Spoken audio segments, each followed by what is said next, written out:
check in on all the lovely souls under her possession, hoping to give herself a taste of what it's like to be not as clumsy. The ghosty girl who goes to game. What she doing, what she playing? Everybody played cool, it's the coolest of the ghouls. Strong will end, a lot of ambition. Can't see through them like apparitions. Determined to bring only the best. Get in the way, be her guest. Riri, the ghosty girl, steals your body, steals the show. Klutzy and a little forgetful, but meeting her is unforgettable. She's a scream queen that can scare the soul, but guides all wandering souls back home. Give your mind, body, all the more to Riri, the ghosty girl. I said it's Riri, the ghosty girl. I said it's Riri, the ghosty girl.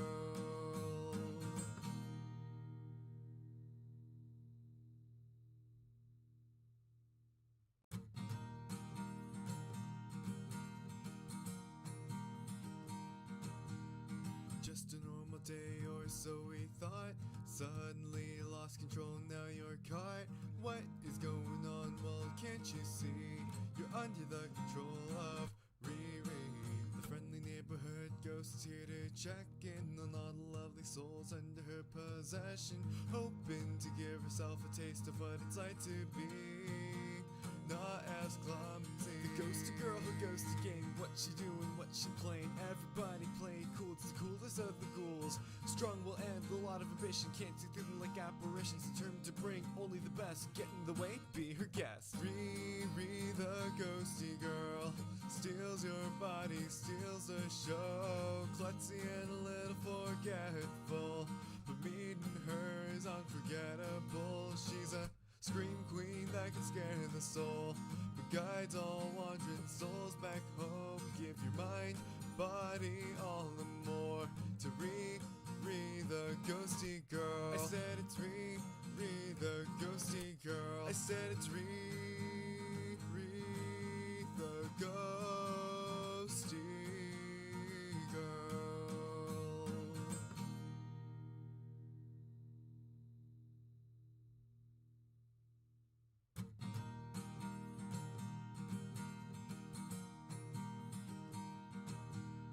Just a normal day or so we thought. Suddenly lost control, now you're caught. What is going on? Well, can't you see? You're under the control of Riri.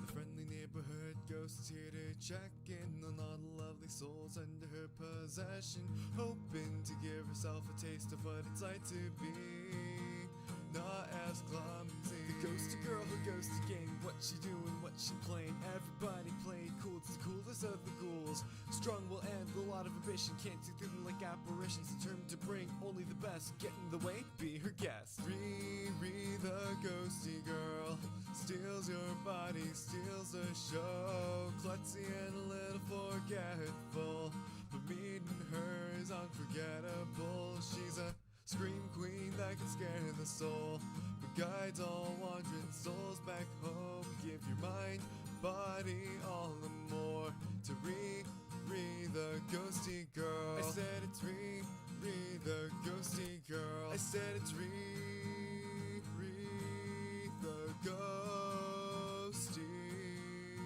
girl.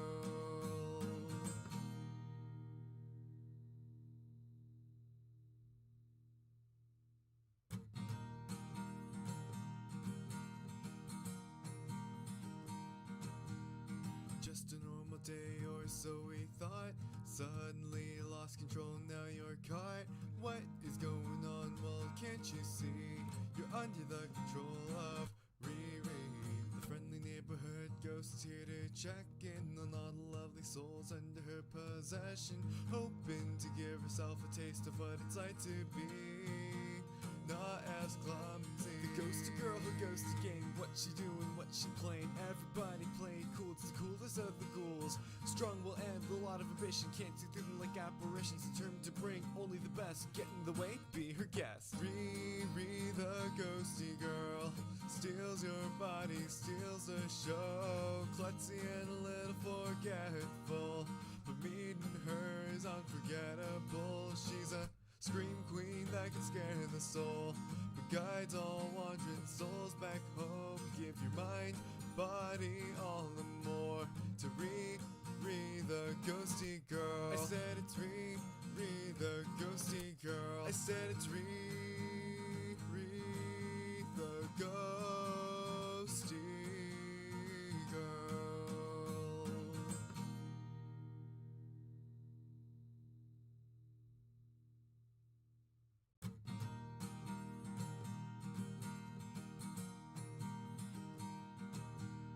Just a normal day or so we thought. Suddenly lost control, now you're caught. What is going on? Well, can't you see? You're under the control of Riri, the friendly neighborhood ghost here to check in on all the lovely souls under her possession, hoping to give herself a taste of what it's like to be not as clumsy. The ghosty girl who goes to game. What she doing, what she playing. Everybody play cool, it's the coolest of the ghouls. Strong will end, a lot of ambition. Can't see through them like apparitions. Determined to bring only the best. Get in the way, be her guest. Riri the ghosty girl steals your body, steals the show. Klutzy and a little forgetful, but meeting her is unforgettable. She's a scream queen that can scare the soul, but guides all wandering souls back home. Give your mind, body, all and more to Riri the ghosty girl. I said it's Riri the ghosty girl. I said it's Riri the ghosty girl.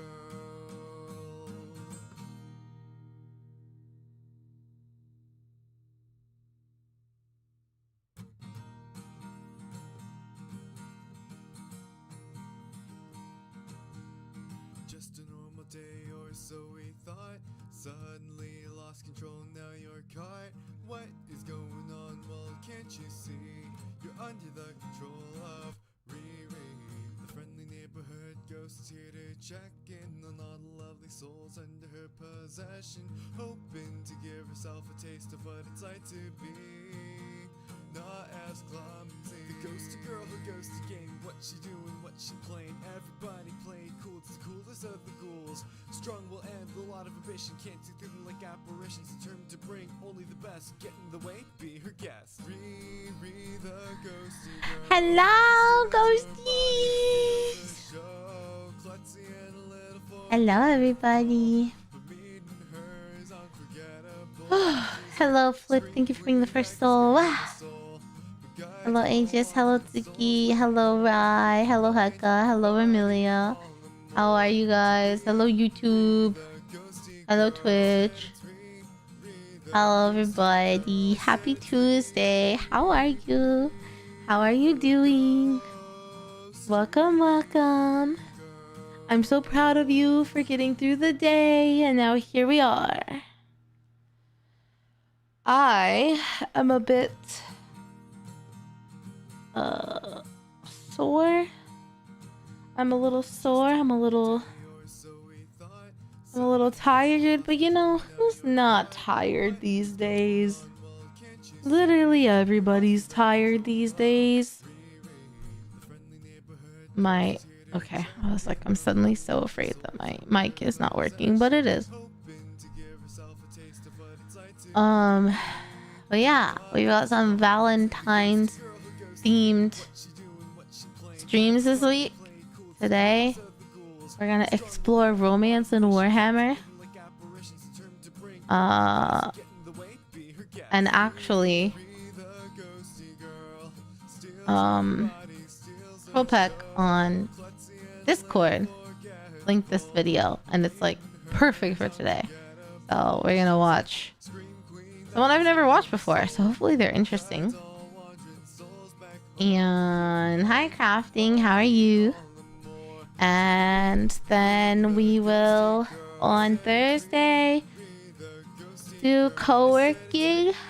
Oh, excuse me. We'll do co-working Thursday. And if it's, well, if it's slow, then I'll do some like either Nikkei story or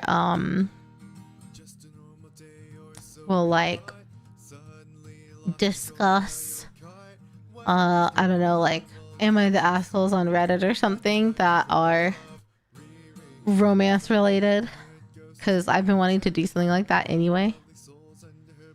And then Saturday morning we'll do karaoke.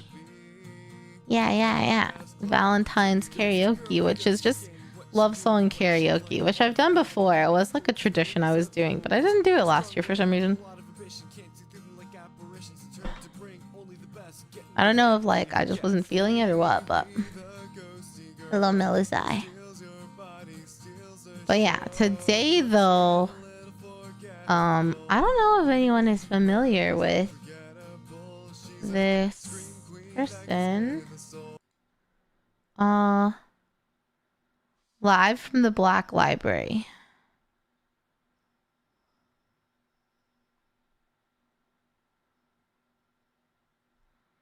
I don't know this channel. I've never watched this channel before, so it's an introduction to this channel for me. I'm excited to try something new, and it's literally how does romance work in Warhammer. So I haven't watched it yet, obviously. But it looks like they kind of go through how romance would exist in the different factions and stuff, which I feel like is potentially interesting. At least for me it is. So, you know, I'm here for it. It's not really a romance story. I know Gray also sent in a couple videos that would be maybe more like about a couples in like Age of Sigmar / fantasy, but something about this video really intrigued me, and I thought it'd be good to try someone else. Hey Ancho, you're not late. We're just about to get started, actually. It's my fault because I posted my schedule on Discord, but I forgot to tweet it earlier today / last night, and I didn't make a waiting room on YouTube either, so a lot of these like very manual tasks have become too much, but I'll try to do better. I think my goal should be now to like make my schedule for the week on Saturday, and if things change, then sucks to suck. Because I'm tired of things shifting around last minute. I need to like plan farther ahead, so I feel like that's the path that I need to go now, because I have so many different moving pieces. I have my personal life, I have my professional life, I have like Glitch Stars manager stuff. Like there's so many different aspects of my personal life too. And so like all of those things are constantly moving pieces with a million different people, and I can't be tugged around anymore. I can't do it. Romance isn't common in 40k per se, but it does happen. Kafis? Kane? I know the name, but I'm saying it wrong. I know I am. But yeah, someone pointed out on my Discord that Kane was like one of the only ones they could think of. But this video seems to be like an exposition on how romance would work in Warhammer, which I'm intrigued by. So I think we'll just go ahead and get started on it. I don't really have a whole lot to update you guys on. I've just been really busy. Caiaphas? Oh, Caiaphas. There you go. I was like, I know his name and I've heard it a million times, but I'm not saying it right, and now my head isn't cooperating. Thank you. Caiaphas Kane. I noodle. Inquisitor books also have some romance usually. You read one that had some minor admech cute romance? Oh, nice. Okay. Well, let's see if I'm checking out a new person today. Let's see if the Black Library is gonna mention any of those. So without further ado, how does romance work in Warhammer? I'm so curious. a whole new person. Prince, exactly.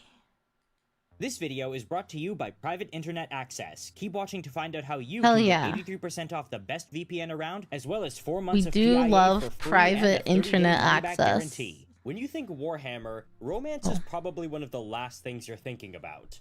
Unless you're an artist on Twitter.com. Can I get? No, I feel like that was one of the first things that I thought about. Just to clarify, I feel like I instantly was like, so are there any couples? Is there something I can dream about? For you, handsome. We're doomed! Hi, I'm Krona the Harlequin, and welcome back to Live from the Black Library, where today I want to talk to you about romance in Warhammer 40,000. But before we get into it, I just want to say thank you so much for watching this video. Please subscribe if you have not already done so, and consider joining my Discord server, which is linked down below. And even Wait, have I? I always want to subscribe if I watch someone's video. I haven't yet. Okay. We've righted our wrongs now. In some Inquisitive books, there's a romance that can never be between a psyker and a blank. Oh, wow. Robot Gorilla Man and his feet elf girlfriend. Then supporting me on Patreon, which really helps me out. Also, interestingly, this video was the result of a poll I put to my Patreons regarding what they would want the next video to be. That's and it came down pretty closely between this video here and one about the Men of Iron and Cybernetic Revolt. But a lot of people did make the comment that they really wanted this video because my brand on YouTube, according to these people, is that I cover topics other people don't really talk about much. So this one really piqued a lot of people's interest. So I decided I'm going to be doing both of them, and I'll start with this one. So True, I haven't heard much about this topic. So here's the thing about romance. It doesn't immediately spring to mind when you think Warhammer, and that's for a good reason.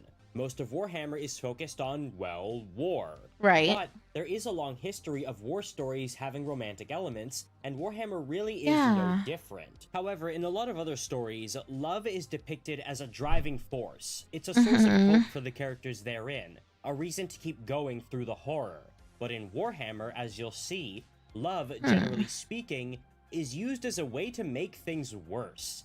It's a way to put forth the tragedy of the setting in regard to how humanity is crushed by the nature of it. And it's a way to show that as bad as things are, they can always be worse because you always do have something to lose. So that means if you love somebody, you're going to want to make sure they're protected, which is why they must use the sponsor of today's video, the VPN, Private Internet Access. Wait, that was a 10 out of 10 segue though. Like, you have to give that to him. I didn't see it coming at all. That was crazy.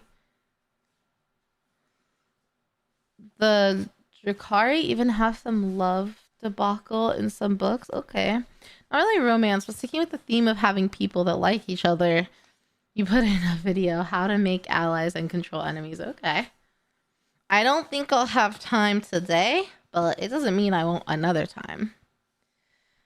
That was like, honestly, yeah, flawless, smooth. That might be like the best segue I've ever experienced in my life. And I've watched a lot of YouTube videos. Wow, that's crazy. That was so good. Have you ever connected to public Wi-Fi at a coffee shop, library, airport, or elsewhere to get some work done, or get in touch with try a loved not to, one? but Well, yeah. that means you've been at risk of hackers or other digital ne'er-do-wells. Being logged into an insecure network gives hackers the ability to track your keystrokes and get at passwords, photos, and bank information. Using the internet without PIA is like traveling with a see-through backpack. Everyone can see where you keep your wallet, but with private internet access, you can browse with confidence. I really with just a click should of a button, you up can my launch their VPN. and hide your IP address, as well Probably. as encrypt your internet Don't do connection work. against government Yeah, censors, hackers, and corporations looking to sell your personal information. Basically Not only never that, but PIA never connect records or stores user data, with their no-logs policy being proven multiple to times public in court Wi-Fi. and by third-party audit. So it's no wonder they boast over 30 million downloads. And it's not just cybersecurity, because what I love about Private Internet Access VPN is the fact that with it, you can change your location to browse Netflix and other services in other countries to get options that might not be available where you are. Recently, I was in Aachen, Germany on a vacation. Whoa. And while I was there, it was actually quite difficult to find things to watch on the hotel Netflix. So, I used private internet access VPN to change my location back to Canada and get access to all the shows I want to watch. And since the majority of my audience is in the United States and the UK, and let's be honest, a lot of you probably are into anime, you can get great options like Gintama, which without PIA would be unavailable. So what are you waiting for? Private internet access is available on Windows, Mac OS, Android, Linux, iOS, and more. So click the link below to get an 83% discount on private internet access. I've actually never heard of this VPN before, so I find this kind of intriguing. Ravenor, protege of Inquisitor Eisenhorn, had romantic relationship with another one in Eisenhorn's retinue as an example. Oh, okay. That's just $203 a month, with 4 extra months completely free. Download private internet access risk-free and take advantage I love of their 30-day logo. money-back The guarantee little today. guy And is now a back lot. to the video, Pretty where cute. we were just discussing what it means to love somebody and why it matters. Because Right. maybe you don't care if you live or die, but there is someone who you might grow to care about, and you'll care if they live or die. But I'll circle back to that. Instead, I'm going to start out with, how does love look at the various strata of imperial society? You see, love and romance as we know them are actually, generally speaking, a very middle-class concept. That being not the middle class as you know it in America, where you live in the suburbs and have a white picket fence, but more so the economic area that is considered the quote-unquote middle class. Because there you both have the free time and the free social mobility in order to properly fall in love and seek romance. When you're at the that makes very sense. top or very bottom, you actually have very little room for love and romance. So I'm Even at the top? I guess maybe at the top, it must be like a power thing. I don't know. going to go over those because in the Imperium of Man, there is almost no middle class. Actually, a good way to think about it is a lot like the Soviet Union. Because they have, again, very little middle class. Holy shit, I never made that connection. But yeah, it feels a lot like Soviet Russia. Why did I never make that connection before?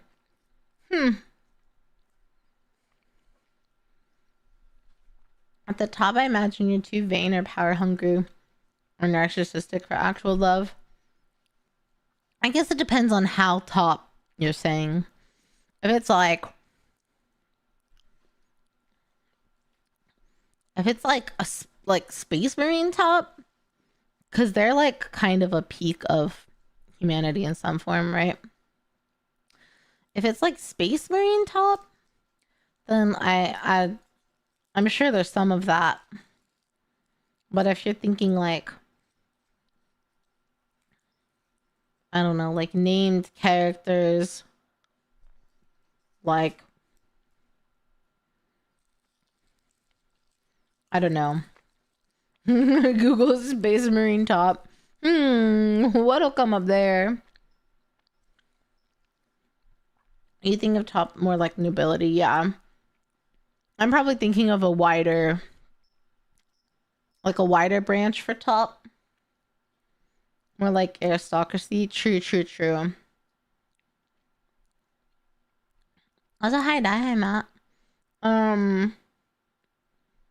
Yeah, if we're thinking like the people just below the emperor, basically. Yeah, you're probably right. I don't know. And 2 main groups. The upper ruling elites, which are a small percentage, and the much larger working and or deprived populations. You see, when you're at the bottom, you often don't have much room for romance and love because, well, how? It's just not a concern. In the Soviet Union, you hear about this a lot from people's personal accounts. It often goes to the tune of, my parents only met because they worked in the same factory and therefore got married because they more or less just got along well enough. And that was more so if you're like lucky.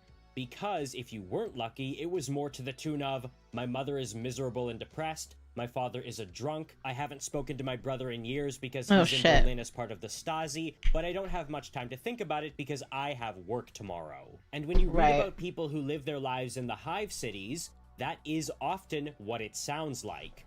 One character I mean, yeah, that I feel like that checks out. A lot of people are just too busy trying to survive that, like, even though, you know, a little bit of romance, a little bit of love might help make their years better, like, there's not even space in the brain for that to occupy it. by the name of Zales Eternity lives in a hive city in Dan Abnett's Ravener books, and his life is very miserable and devoid of love. I know we're talking about romantic love in this video, but you have to understand romantic love is often downstream from familial love, because if you don't know the love of family, it's a lot harder to find the love of a partner. I do kind of agree with that. It doesn't have to be blood family. It could be chosen family, but someone's got to teach you love, you know? You're passably likable enough. Let's have children now before we die tomorrow. True.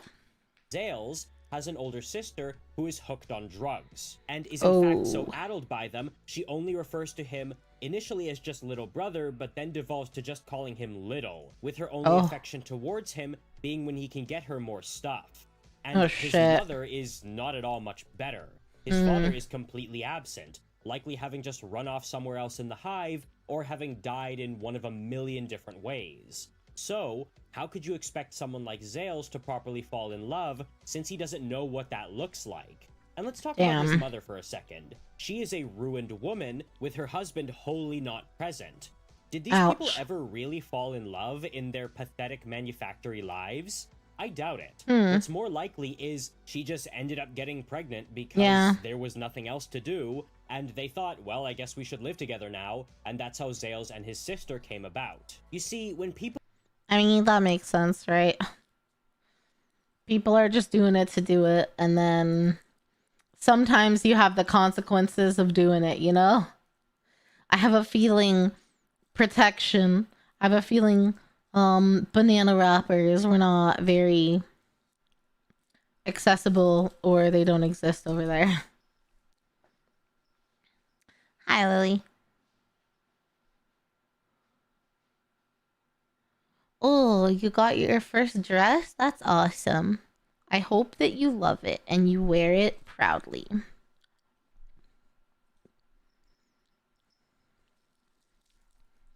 Clothes and how you feel wearing clothes really impact your mental state for sure. Good. lead those drab peasant lives, what brings them together? What helps them form commonality so they can fall in love? Their personalities and their culture. But personality is formed by lived experience. Unique things have to happen to you to form into a kind of person. Other than just, I'm someone who's quiet and avoids confrontation, or I'm more aggressive and can stand up for myself. Like, you need things to happen to you that shape your being. But in such a bare-bones nothing society as, say, the Soviet factory bloc or the underhive of the Imperium, it's really hard to form those nuances. So what is there to really fall in love with? And much like with the Soviet Union expanding its hold across Russia, the Imperium crushed most cultures it came across to form something much more homogenous and productive. So there isn't much cultural ties to bring people together or bind them. They don't have much shared music, much shared holidays outside of, like, Sanguinalia, and much food to share. I'm surprised that they, like, I'm surprised to hear that they even have a holiday. Like, I would just think that there's no such thing as holidays anymore. You know? I would think that there's no such thing as a day off. I don't know, I'm kind of surprised by that. They do not laugh around the family table or things like that. A lot of things we in the middle class take very much for granted. Like, the best you can hope for is stumbling across somebody who is a little bit generous, or at least, by the standards of the time, kind. Right. And again, That's enough to make you have love for somebody, but it isn't the seed of romance. And this is why romance, generally speaking, is something that is not at all present in the lowest levels of hive society. That's true, because, like, when you think about it, romance, the idea of romance is kind of like all of the unnecessary things. Like, romance isn't the required stuff to have a relationship. It's like the side stuff, you know? It's the character. It's the personality of the relationship. Like, you can have love and it can just exist there. You don't have to do anything necessarily. There's like a bare minimum, and then all the stuff on the side, the care and attention and acts of service and like unnecessary touch and things like that. That's where the romance comes in. And like, these people don't have the time for that, if they even have an understanding of what it could be, right? Holidays in the Imperium range and vary planet from planet, but one common and popular one is Sanguinilia, which is basically Christmas, where they celebrate or honor Sanguinius' sacrifice. I gotta write this down. We gotta start celebrating Sanguinilia. You doubt they get a day off or anything. You know, that's fair. That's probably true. Romance is a luxury. Yeah, it's a luxury in the Imperium, and it doesn't seem like many people have a taste for that luxury, if they, like, can afford it. All while you are constantly under the pressures of a horribly draining, painful, and dangerous life on the manufactorium floor. Now, this isn't to dare imply that, say, factory workers or people who work these difficult jobs are not capable of love in the real world. I would never dare imply such a thing. Right. But the factory workers here have a lot of other things going on. They have cultures, they have friends they can hang out with, they have things they can do, they can meet people and have other interests and hobbies that they can use to eventually use as a springboard for romance and love. But in the Imperium, those things just aren't present. Again, my mother is miserable, my father is a drunk, my brother is in the Stasi, and I have work tomorrow. Conditions like this actually make it harder for even the smallest things like being nice or being generous to actually form, because you're just under so much pressure and stress, and you have so little to give. That's true. Opens a video expecting romance stories, gets a lecture about the philosophy of love. I know, I was debating between watching a video that might touch on it versus this video, and this video just felt like too perfect, and it was a good chance to check out someone I haven't checked out before. So Sanguinilia is basically Christmas. Yeah, I want to celebrate. When is Sanguinilia? I gotta celebrate my husband's birthday, you know? The only way most relationships form in hive cities, and by extension for the vast majority of humanity in Warhammer, is through simple, raw biological instinct to procreate, have people around you, and, you know, just keep the species afloat. With a healthy dose of, it is our duty to his Imperium to make more subjects for his Imperium to keep everything working. That's actually something that comes up in the book 1984 by George Orwell, where the main... You know, I loved this book when I read it in high school, but I don't remember shit about it anymore. And I feel like I should reread it as an adult. You know? Oh, it's his death day? Okay, well, I'll just like perform a ritual every Sanguinilia and eventually he'll be alive again. Easy. Character talks about his failed relationship with his wife, where they would only ever refer to, you know, the deed as baby making or our duty to the party. And the minute they realized that they couldn't produce children together, their marriage just ended right then and there. I can't really imagine the Imperium is much different. Ironically, the places where the average lower class people of the Imperium have the most leave to find love are the ones that are the most backward and actually have the least of the Imperium in them. One example of this is actually Baal Secundus, because we can see the love that Dante, yes, Lord Commander Dante, has with his father as a child, even though they don't agree and Dante runs away to become a space marine. We can see there is close family between them. They have more room because they lead a simpler tribal existence. Yes, it is harsh and dangerous and brutal, but they have more of a cultural tie between them as opposed to the cold calculus of human biomass. That does kind of make sense, though. There's probably a lot more romance on a planet like Chagoris than there is on Terra itself. But this is more a lower class thing. What about the upper classes of the Imperium? You know, the planetary elites, the nobility, navigator houses, knight houses, and so on. People with hereditary positions of power and a lot of family wealth. For them, it's interesting because there is more room for romance between nobles, but they also have their own roadblocks toward it. And the biggest one for them is social expectation, as opposed to the depravity and misery of their existence. Social expectation. So, like, who they're expected to be with, so they don't get to explore love. I assume he's gonna go into it. But hi, Phil. The reasons for not having romance are not nearly as bad or grievous as the lower classes, but it is still prevalent. You see, when you're part of one of these wealthy houses, you're expected to marry for status and for wealth. Exactly. You want your family to maintain its wealth, or to get more wealth. You want to marry up or secure alliances with other houses.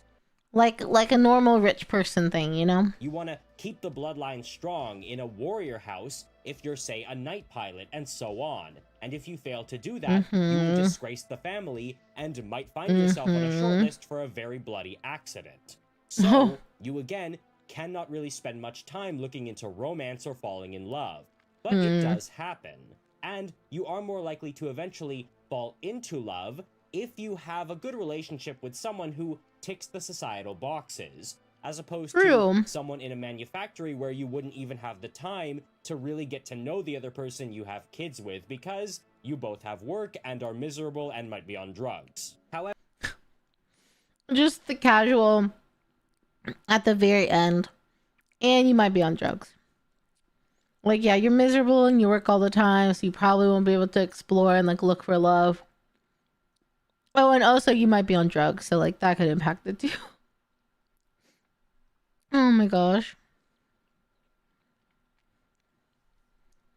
Oh, damn. Like, arranged marriages? I'm sure there's some of that, for sure.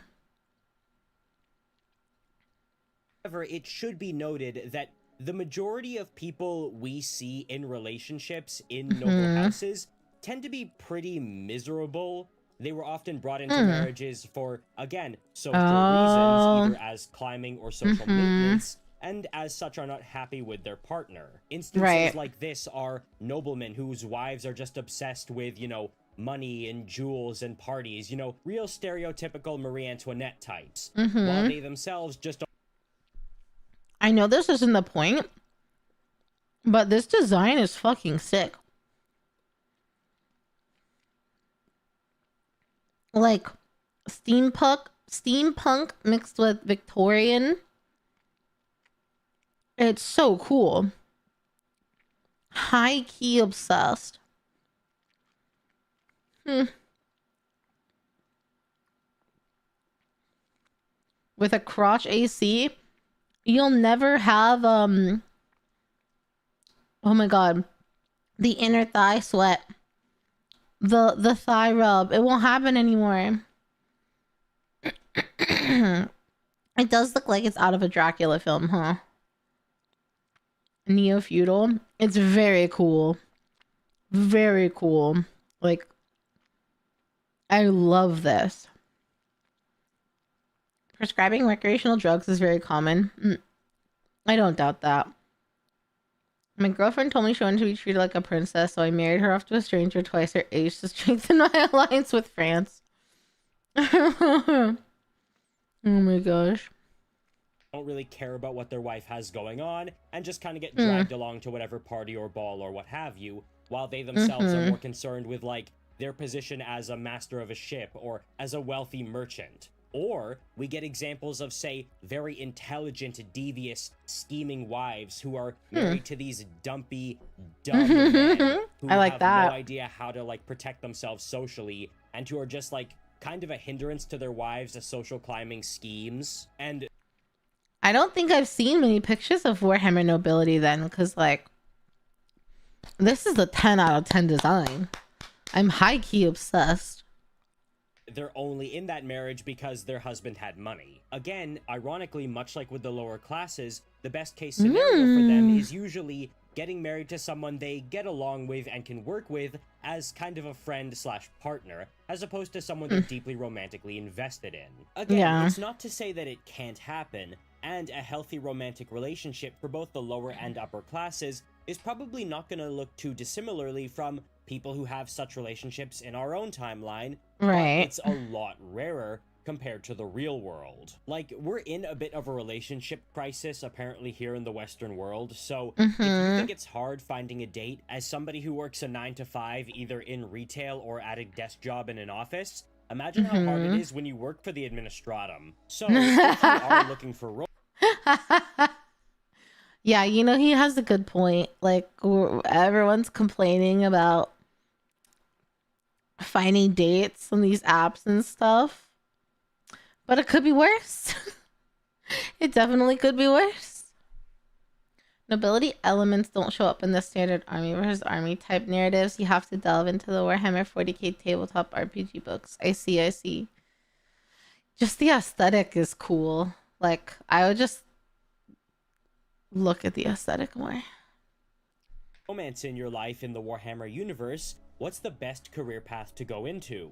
Well, actually, it's the Imperial Guard. Interestingly, romance comes up, as previously stated, fairly often now and again in Astra Militarum stories. This is, again, not unusual for war stories. Literarily, that's because of something called the, quote, ennobling power of love, where having love and romance in your life drives you to be a more noble person and strive for something greater than yourself and your own survival. However, in Imperial Guard books, 9 times out of 10, any romance involved between Guard characters is just a vehicle to make things more tragic and drive the knife in further that these people's lives suck. The most well- Oh no. Using love to drive the knife in further? That's cruel. I see your hustle, but it's cruel. A well-known example of this comes from the book Hell's Reach, where the stormtrooper Andre has feelings for a female stormtrooper alongside him, who he's talking to throughout the entire novel, and they lose track of each other near the end. So he tells Grimaldis, sorry, there's a woman I love, I need to go find her and make sure she's still alive, because he intends to marry her, only for him to admit to Grimaldis later that he did find her, but making it very clear that she is dead. Other examples come from across the Horus Heresy, where we see characters thinking about loved ones right before they die. Soldiers who see imminent death onrushing, and their last word is saying their spouse's name or something similar. One example of this actually comes from the Siege of Terra book, The Lost and the Damned. I'm pretty sure it's The Lost and the Damned, I can't remember exactly, but I do remember the scene vividly, and it just feels like something that would have been in The Lost and the Damned. You see, one loyalist pilot is fighting against traitor aerospace units over the skies of the battlefield on Terra right when the siege has started, and she's doing quite well. She's flying around, getting kills, and interestingly, she has a photo of her husband on her dashboard. But right as she turns a corner around some ruins, she sees 2 Chaos Space Marine piloted interceptors heading right for her. Pilots who have reflexes far in advance of hers, and whose aircrafts are far higher quality. She knows that she's doomed in this moment, so she doesn't even try to evade, and instead the last thing she does in the final split second of her life is to reach out towards that photo of her husband to try to touch it one last time.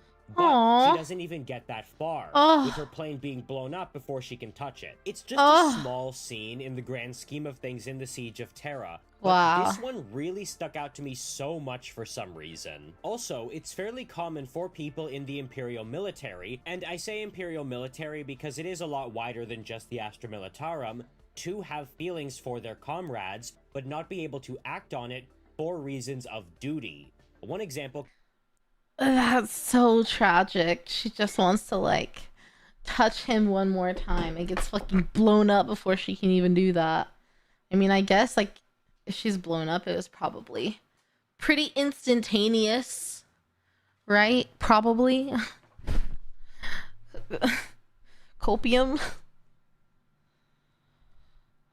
My face when I have a date at 7, but I gotta do paperwork that decides the fate of entire planets. Did I ever watch Hell's Reach? No, I didn't. There's a married pair of nobles. He admitted he married her for her ruthlessness and ability to maintain his family. She married him for his money and his bedroom skills. I mean, I guess at least they're honest. In this setting, those both seem like good reasons to marry someone. You know, like it's probably love is not the reason that wins out, like ever, I assume.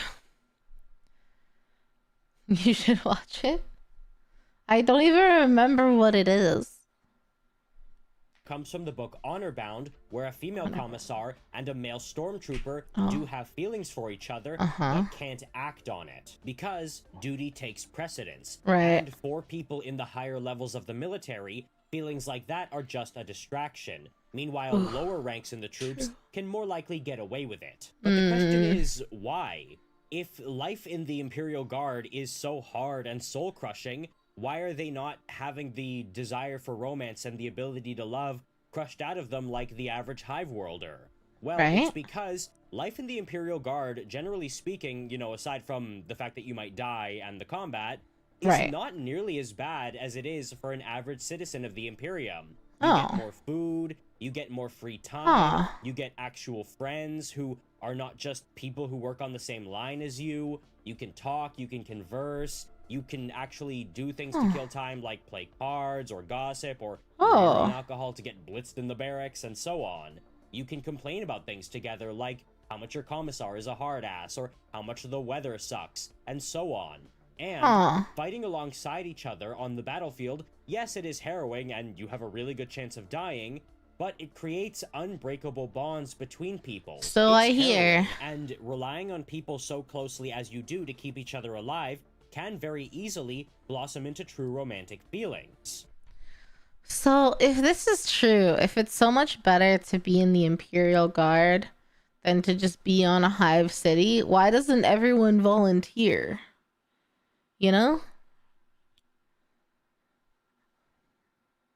Why doesn't everyone volunteer? On that note, though, I have to be right back. Give me like 10 or 15 minutes. I'll be back, probably with some dinner. And we'll resume the video. Okay, baby.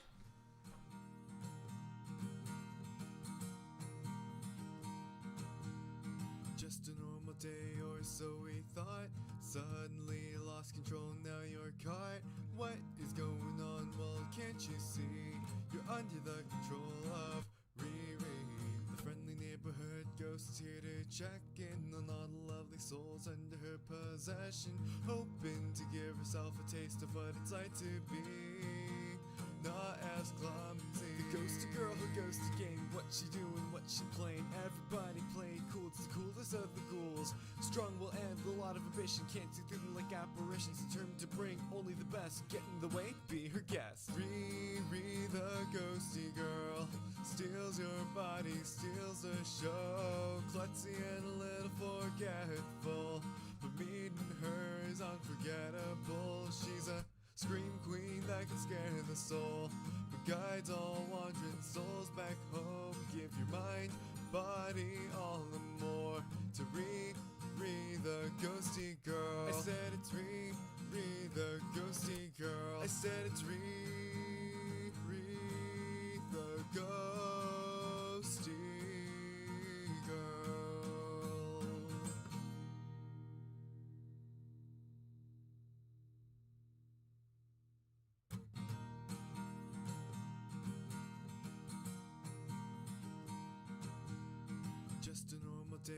or so we thought.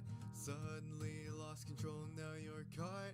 What is going on? Well, can't you see? You're under the control of Riri. The friendly neighborhood ghost is here to check in on all the lovely souls under her possession, hoping to give herself a taste of what it's like to be not as clumsy. The ghosty girl who goes to game. What she doing, what she playing. Everybody playing cool, it's the coolest of the ghouls. Strong will end, a lot of ambition. Can't see through them like apparitions. Determined to bring only the best. Get in the way, be her guest. Riri the ghosty girl steals your body, steals the show. Klutzy and a little forgetful, but meeting her is unforgettable. She's a scream queen that can scare the soul, but guides all wandering souls back home. Give your mind, body, all the more to Riri the ghosty girl. I said it's Riri the ghosty girl. I said it's Riri the ghosty girl.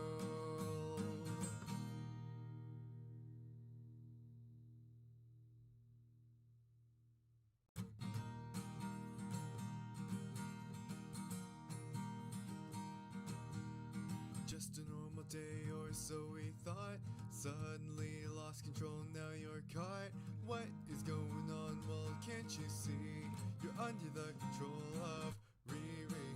The friendly neighborhood ghost is here to check in on all the lovely souls under her possession, hoping to give herself a taste of what it's like to be not as clumsy. The ghosty girl who goes to game. What she doing, what she playing. Everybody playing cool, it's the coolest of the ghouls. Strong will end, a lot of ambition. Can't see through them like apparitions. Determined to bring only the best. Get in the way, be her guest. Riri the ghosty girl steals your body, steals the show. Klutzy and a little forgetful, but meeting her is unforgettable. She's a scream queen that can scare the soul, but guides all wandering souls back home. Give your mind, body, all the more to Riri the ghosty girl. I said it's Riri the ghosty girl. I said it's Riri the ghosty girl.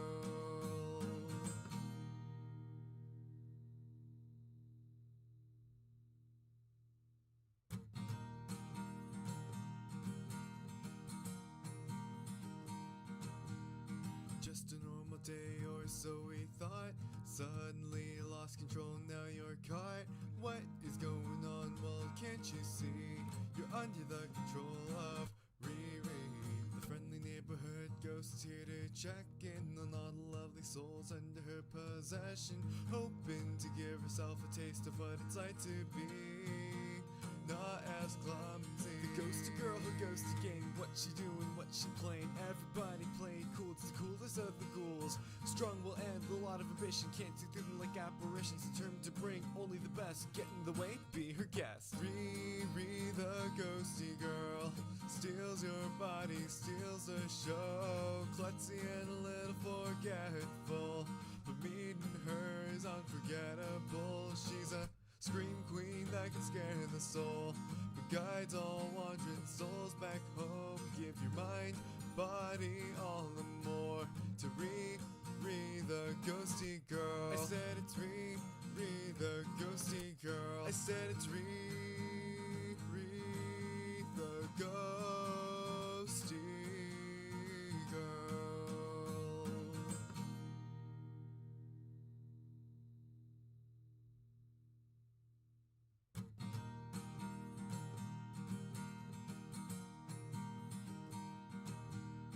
Just a normal day or so we thought.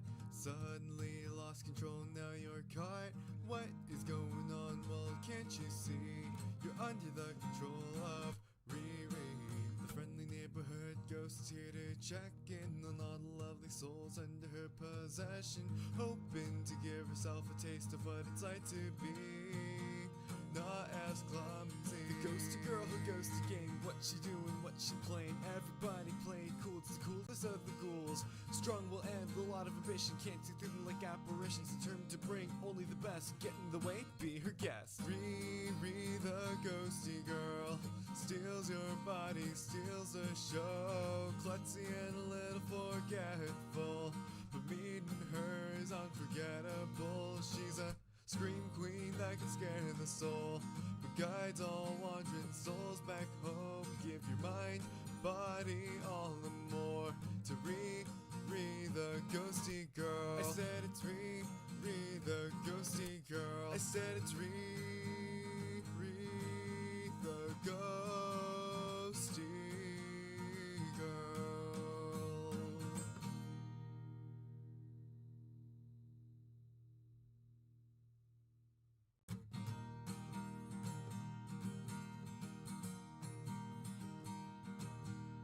Just a normal day or so we thought. Suddenly lost control, now you're caught. What is going on? Well, can't you see? You're under the control of Riri. The friendly neighborhood ghost is here to check in on all the lovely souls under her possession, hoping to give herself a taste of what it's like to be not as clumsy. The ghosty girl who goes to game. What she doing, what she playing. Everybody play it cool, it's the coolest of the ghouls. Strong will end, a lot of ambition. Can't see through them like apparitions. Determined to bring only the best. Get in the way, be her guest. Riri the ghosty girl steals your body, steals the show. Klutzy and a little forgetful, but meeting her is unforgettable. She's a scream queen that can scare the soul, but guides all wandering souls back home. Give your mind, body, all and more to Riri the ghosty girl. I said it's Riri the ghosty girl. I said it's Riri the ghosty girl.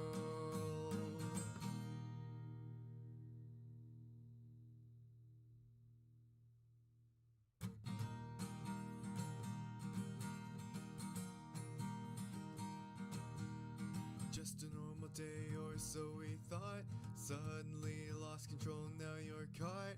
What is going on? Well, can't you see? You're under the control of Riri.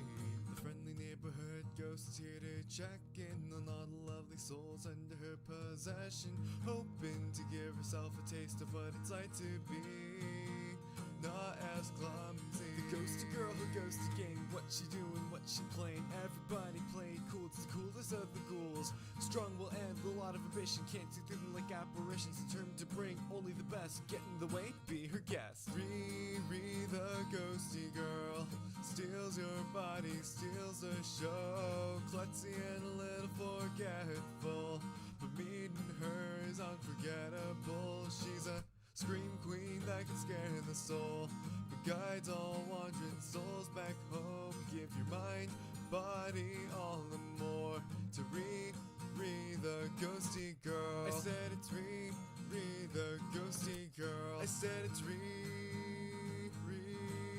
the ghosty girl.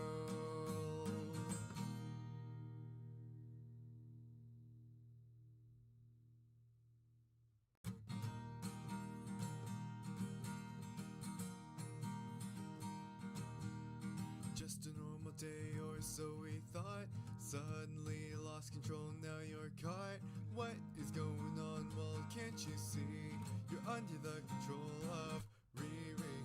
The friendly neighborhood ghost is here to check in on all the lovely souls under her possession, hoping to give herself a taste of what it's like to be not as clumsy. The ghosty girl who goes to game. What she doing, what she playing. Everybody play it cool, it's the coolest of the ghouls. Strong will end, a lot of ambition. Can't see through them like apparitions. Determined to bring only the best. Get in the way, be her guest. Riri the ghosty girl steals your body, steals the show. Klutzy and a little forgetful, but meeting her is unforgettable. She's a scream queen that can scare the soul, but guides all wandering souls back home. Give your mind, body, all and the ghosty girl. I said it's Riri, the ghosty girl. I said it's Riri, the ghosty girl.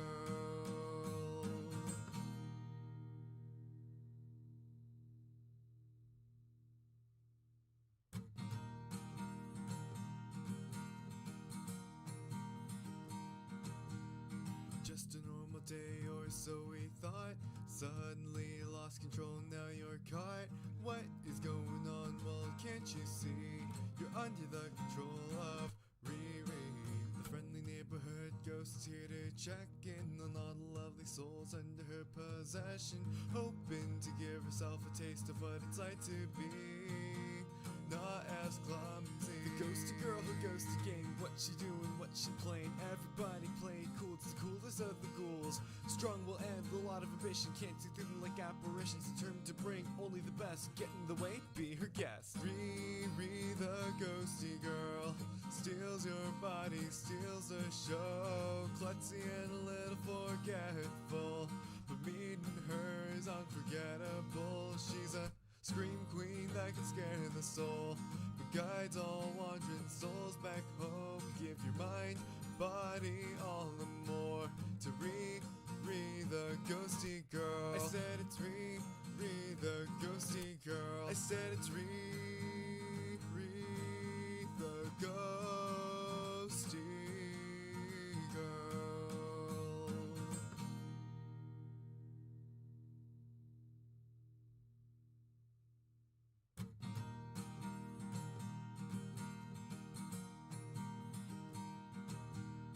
Just a normal day or so we thought. Suddenly lost control, now you're caught. What is going on? Well, can't you see? You're under the control of Riri. The friendly neighborhood ghost is here to check in on all the lovely souls under her possession, hoping to give herself a taste of what it's like to be not as clumsy. The ghosty girl who goes to game. What she doing, what she playing. Everybody playing cool, it's the coolest of the ghouls. Strong will end, a lot of ambition. Can't see through them like apparitions. Determined to bring only the best. Get in the way, be her guest. Riri, the ghosty girl, steals your body, steals the show. Klutzy and a little forgetful, but meeting her is unforgettable. She's a scream queen that can scare the soul, but guides all wandering souls back home. Give your mind, body, all and more to Riri, the ghosty girl. I said it's Riri, the ghosty girl. I said it's Riri, the ghosty girl.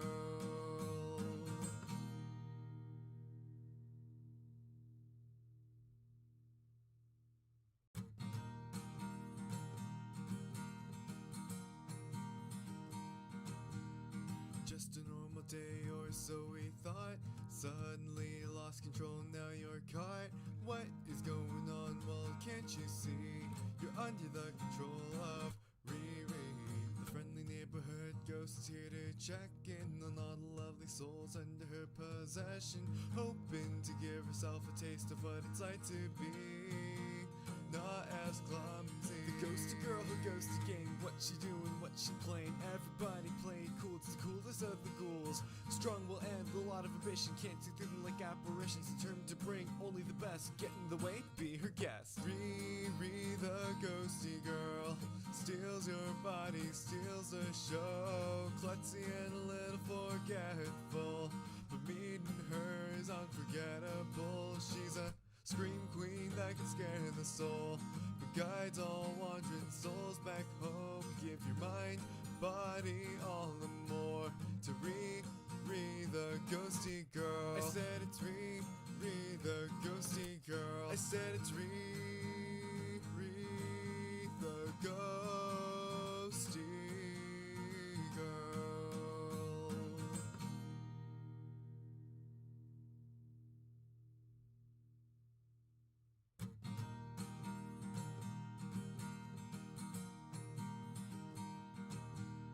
Just a normal day or so we thought. Suddenly lost control, now you're caught. What is going on? Well, can't you see? You're under the control of Riri.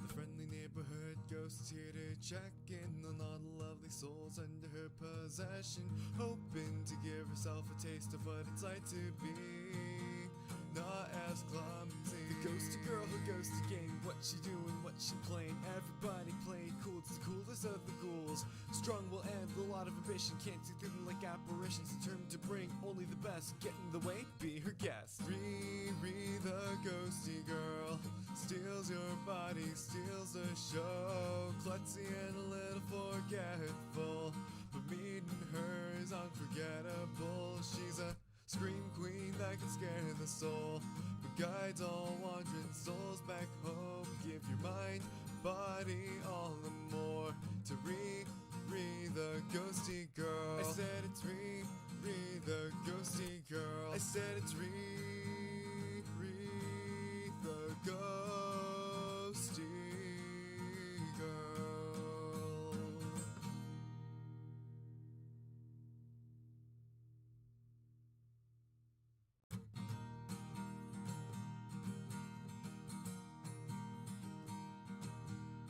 Just a normal day or so we thought.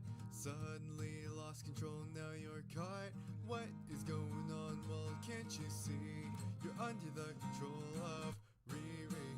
The friendly neighborhood ghost is here to check in on all the lovely souls under her possession, hoping to give herself a taste of what it's like to be not as clumsy. The ghosty girl who goes to game. What she doing, what she playing. Everybody playing cool, it's the coolest of the ghouls. Strong will end, a lot of ambition. Can't see through them like apparitions. Determined to bring only the best. Get in the way, be her guest. Riri, the ghosty girl, steals your body, steals the show. Klutzy and a little forgetful, but meeting her is unforgettable. She's a scream queen that can scare the soul, but guides all wandering souls back home. Give your mind, body, all and more to Riri, the ghosty girl. I said it's Riri, the ghosty girl. I said it's Riri, the ghosty girl. Boo. I'm back. Let me fix my setup here. But I am, in fact, back. Do, do, do. Do, do, do. I'm gonna eat my salad later. That feels a little too messy and crunchy. So I just heated up my plant meatballs. If you guys... Have you guys ever had the plant meatballs from IKEA? Because I feel like they are life-changing. I'm not a vegetarian. I sometimes eat vegetarian because my best friend is vegetarian. And she doesn't ever ask me, but sometimes I do. And she introduced me to the plant balls from IKEA. And they're so flavorful and delicious. It's low-key my obsession. I bought those and the chicken meatballs when I was there last time, and the plant balls are way better.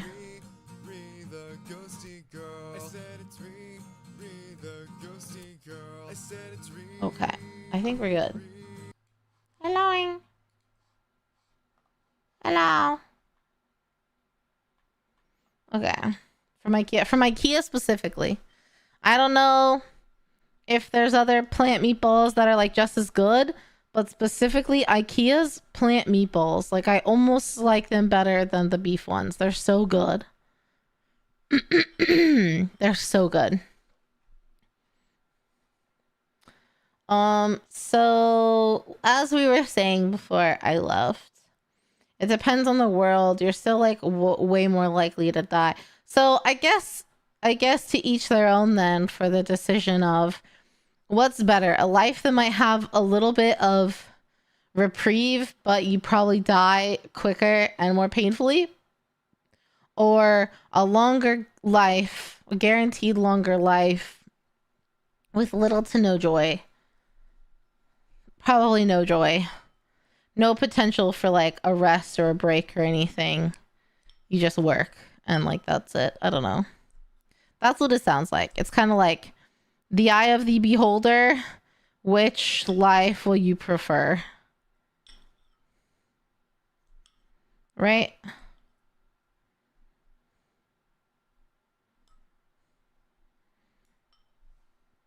The Imperial Guard usually accepts the best soldiers the planet can offer, usually from the standing planetary army that's already there for the planet. Some planets are way more strict. Some just conscript the schmucks to feed the meat grinder. They have the same boredom issue every army does, which is stretches of extreme boredom with nothing to do, occasionally broken by incredible acts of violence and back to boredom. The stretches of boredom aren't nearly as long. I see. That makes sense. Okay. Let's continue then.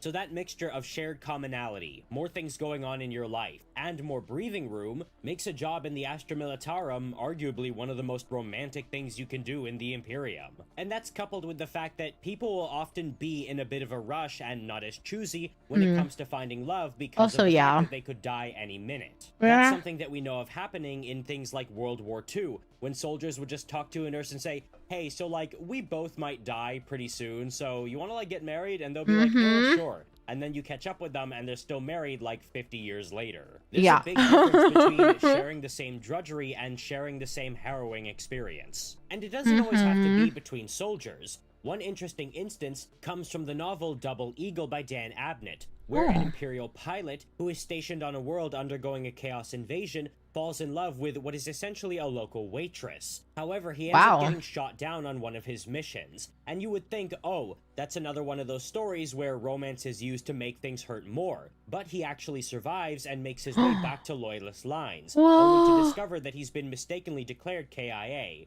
And they tell him, alright, we're gonna sort it out, but for now, here's just a simple ID number, because technically on the books you are still dead. He also meets up with that waitress again, and finds out this war is gonna come down to one last climactic battle against the traitors. And he tells his officer, fine, I'm gonna take part in that battle to save this world, but after that, don't bother fixing the bureaucratic mistake that says I'm dead, because after this, I am done.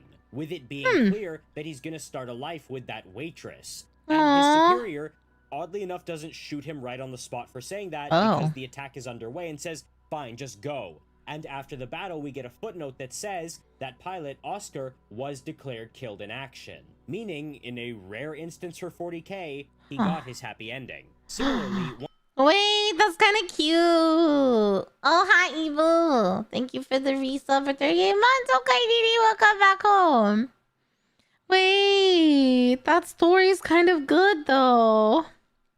He got to use the bureaucratic mistake to his...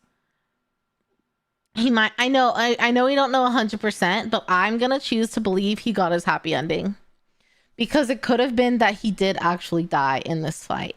And that's tragic and sad, but I'm gonna assume happiness because that just makes me feel better. I do also love ambiguous endings. Kind of like, well,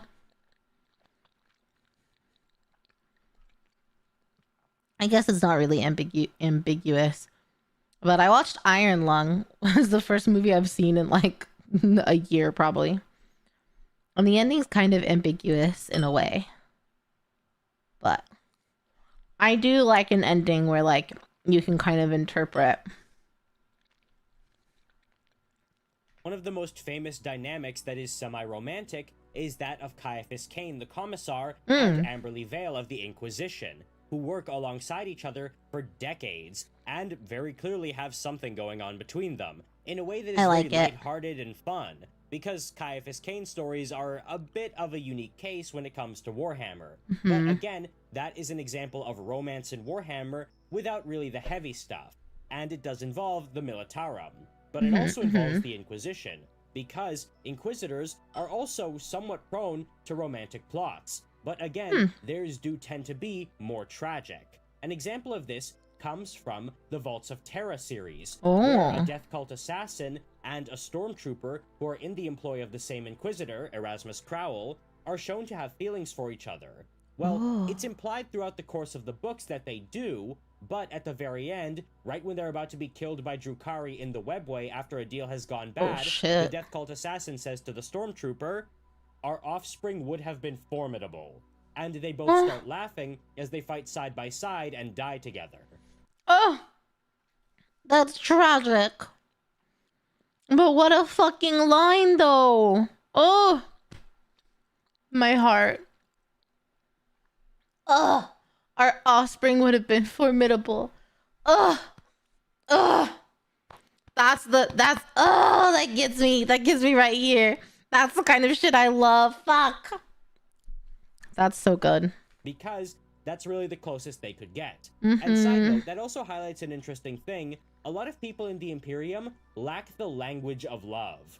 A lot of what we learn about love and romance comes from the stories we hear and the books we read and the movies we watch. Hell, Romeo and Juliet is basically a byword for love and romance and tragedy. But in many places in the Imperium, such things don't exist. So a lot of people can't recognize feelings or love when they have them or articulate them properly because they lack the context for it. They're emotionally stunted. The Imperium is emotionally stunted. They were never given the freedom to express all of their emotions.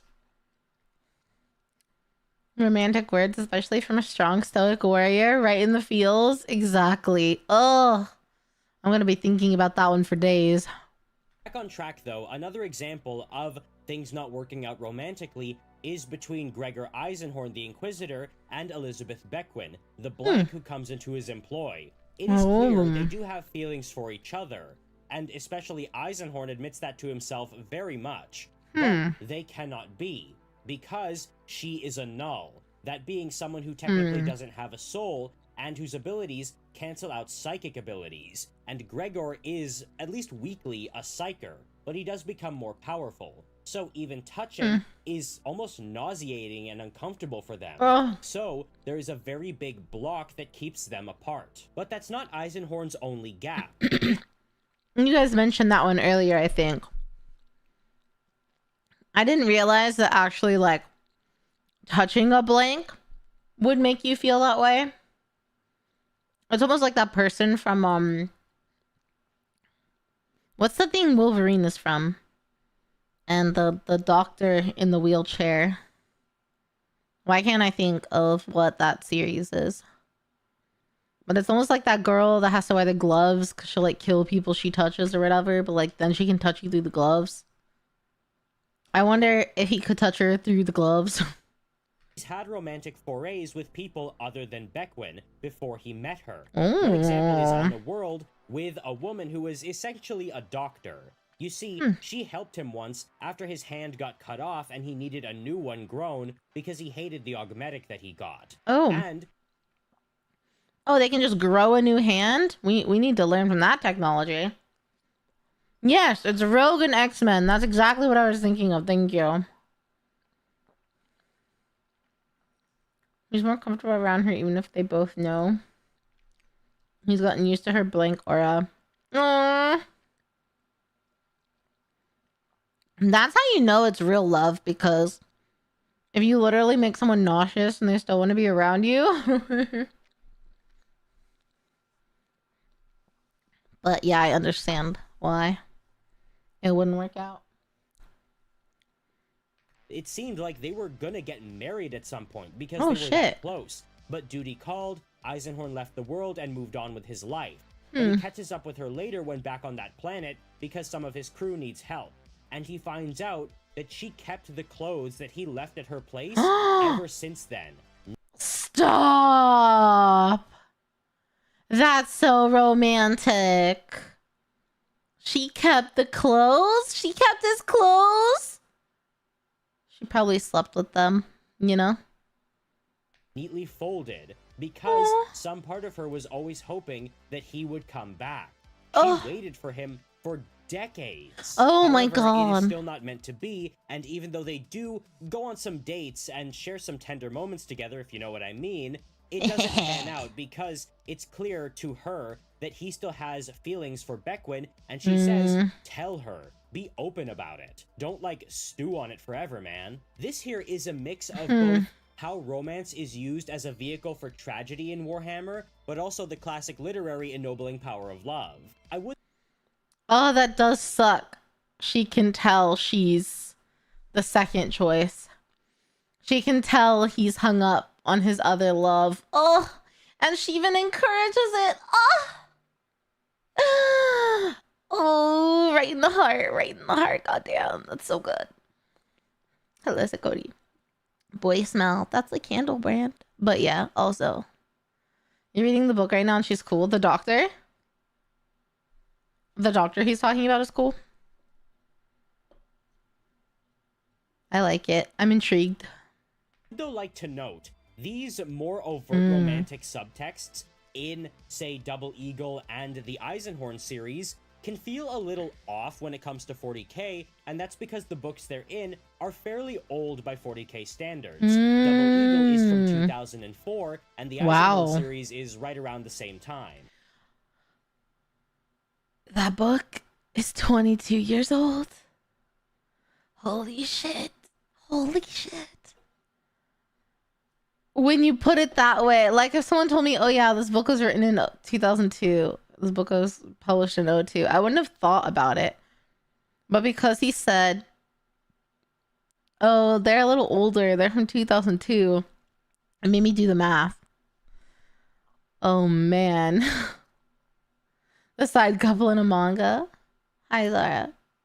Double Eagle still holds up. I'm sure they do, but it does make sense that sometimes older books might feel a little off somehow. It makes sense.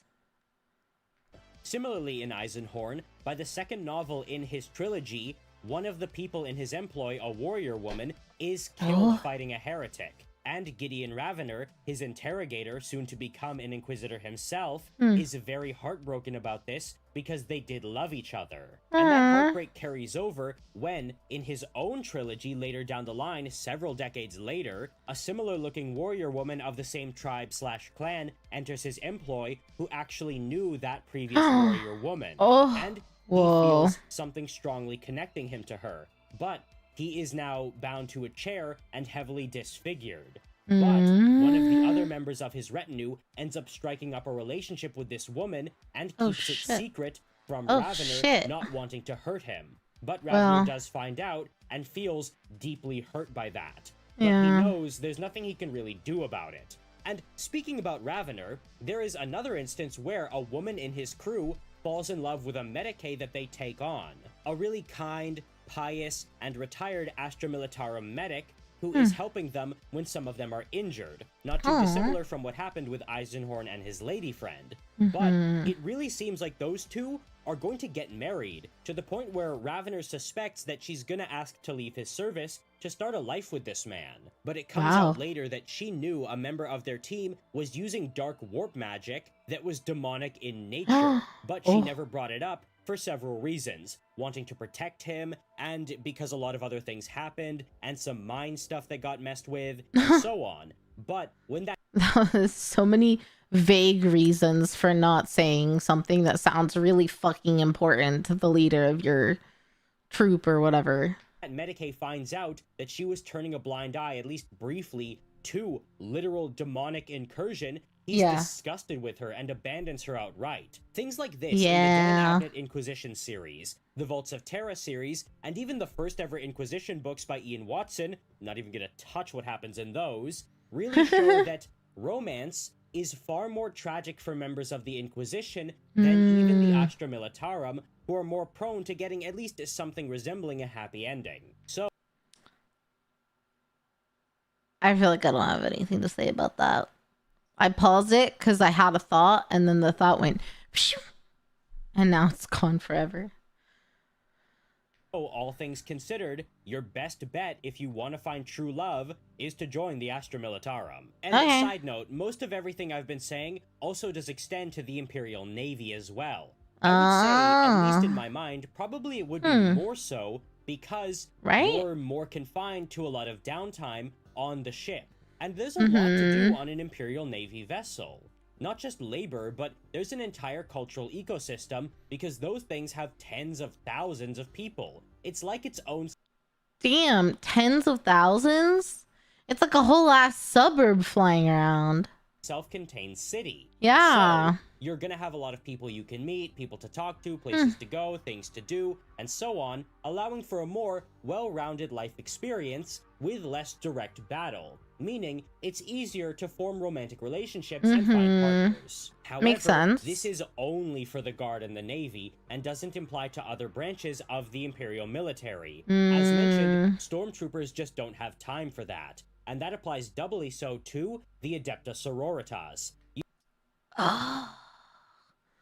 Are hot, sexy, faithful, strong as fuck ladies. They don't have time for your stupid romance, okay? Hi, Saber. They don't have time to fall in love with us. Their true love is their faith. I bet that he's gonna say something like that. But that's what I predict. And that's what I would have said, is that their love is their faith. So most of them probably, they're like, well, we love the Emperor. I can't love anybody else. You see, there is actually nothing in their strictures or codes that say they have to either remain celibate or can never find romantic partners. That's cool that we know there isn't anything there, because they do give off like, you know, they're kind of like nun vibes a little bit. So you would think that they would have some of those same restrictions. So it's cool that we know that they don't. It's just extremely rare because of the nature of how they live, with their entire lives being consumed by duty, them being so zealous, and living essentially like nuns. And since most people are raised as sororitas from a very young age, again, you see an example of people who not only don't have the time for love or the availability of it, but also probably lack the mental and emotional context. And that goes quadruply so for Space Marines. Yeah. Nuns with guns. They can become mothers, but that's like, yeah, I'm sure they can, but given their lifestyle and like you said, how they're raised, which I didn't even bring up, it doesn't surprise me that that would be romance is a rare occurrence for them. So sorry to a lot of you, because I see what a lot of you freaks be posting on the Twitter, but the simple fact is, Space Marines are not capable of romantic feelings. They're just not. And we see this... They're not even capable? Like... affirmed time and time again. They can, however, have something that kind of resembles it and seems close to it. But that is more like an emotional openness with a chosen person. Something where you can see it and think, yeah, that would be romantic love if the Space Marine in question was a normal human, but since they're not, it isn't. Some examples of this are Nathaniel Garrow and how close he is to Euphrates Keeler, but that also does have a religious devotional element. Or Garviel Loken and Mercedes Olaton. In fact, it almost seems like Mercedes does have feelings for Loken, but as we know, things get in the way, that being, you know, the Civil War. What's interesting here is the fact that Mercedes Olaton and Euphrates Keeler were scholars attached to the Space Marine expeditions going through the galaxy during the Great Crusade, and were actually part of the burgeoning Imperial middle class, which was coming up during the Great Crusade and early Imperial era, but was crushed when things all started to go downhill after the heresy. And I mentioned earlier that much of our notions of romance and love are particularly middle-class concepts, at least aesthetically and functionally. And when I say middle class, again, I don't mean like suburbia middle class. I mean like the socio-political middle class in a more philosophical sense. Aside from the Imperium as it is now, which functions on a basis of peasantry and aristocracy. So reasonably, yes. So Space Marines are asexual. They say that, but there's something there. Romance doesn't need sexuality. It's true. That's why there's a difference between asexual and aromantic. Fulgrim was married, most likely politically. You meant basic blanket meaning of the word. Yeah. Can't feel arousal. Too heavily indoctrinated to feel love. Sure. Romance definitely doesn't need the sexuality. There can be... Romance, to me, boils down to, like, care. Like, Romance is not about the sexuality. It's about like the love in a different way. It's about care, I think. That's just my opinion though. Go talk here. Fulgrim had 5 wives, damn. A human could fall in love with a space marine, but a space marine can't reciprocate that. Not just because they lack the context, like would say the Adeptus Sororitas or a stormtrooper, but that ability has literally been scrubbed out of them as part of their very creation. They are simply physically, mentally not capable of romantic affection. But we do get instances where a space marine's closeness to a mortal human is described as being not love or desire, but as close as what a space marine could be capable of. A sort of adoration and trust in this person. Another instance of this, again, comes from the heresy between Argel Tal of the Wordbearers and Cyrene, their holy lady. But again, it is still not actually love. And there is, for transhumans, something even closer. That being the bond between Adeptus Custodes and Sisters of Silence, the Anathema Psychana. This is actually covered in the very new book, Era of Ruin, specifically in the last story in the anthology called Carrion Lord of the Imperium, where, when the webway is breached, Constantin Valdor and his Custodes lead the charge against the demonic incursion, and we get this from the perspective of Diocletian. He sees Kyria. She is his in a way that veteran soldiers will know without needing words to qualify. He is hers in the same way. A bond defined by its supreme intimacy in absence of sensuality. The same way Constantine has Janisha Kroll and Janisha has Khan. The same way Celia Haroda has Ra, and Ra has Celia. It isn't love. Between many, it isn't even affection. It just is. The bonds that form on the front lines between the chosen few entrusted with the secrets of the galaxy. Bonds mandated at first by a king that needed his precious elite to know, see, and do things far beyond the scope of any others in his kingdom. These bonds will grow in the coming decade, in the war that has literally just begun in the webway. In the case of Ra and Celia, that bond will also end there. Dio sees Kyria gathering, arming with her cadre. She sees him in the same second, and her hands cut a single slash of thought mark across the distance. Endure. That curved slice of her hand says, the way someone else might say, stay alive, or good luck. Diocletian sees and processes all of this in the time it takes a human to blink.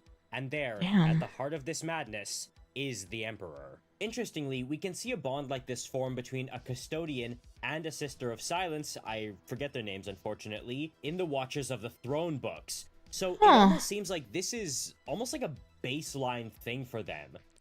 I mean, I feel like it kind of makes sense, right? Like, the Sisters of Silence don't talk. I know they have sign language, but at some point you probably get so comfortable working, like there's so few of them, they get so comfortable like working together, and I don't know if they're like paired up or not, but like you probably learn.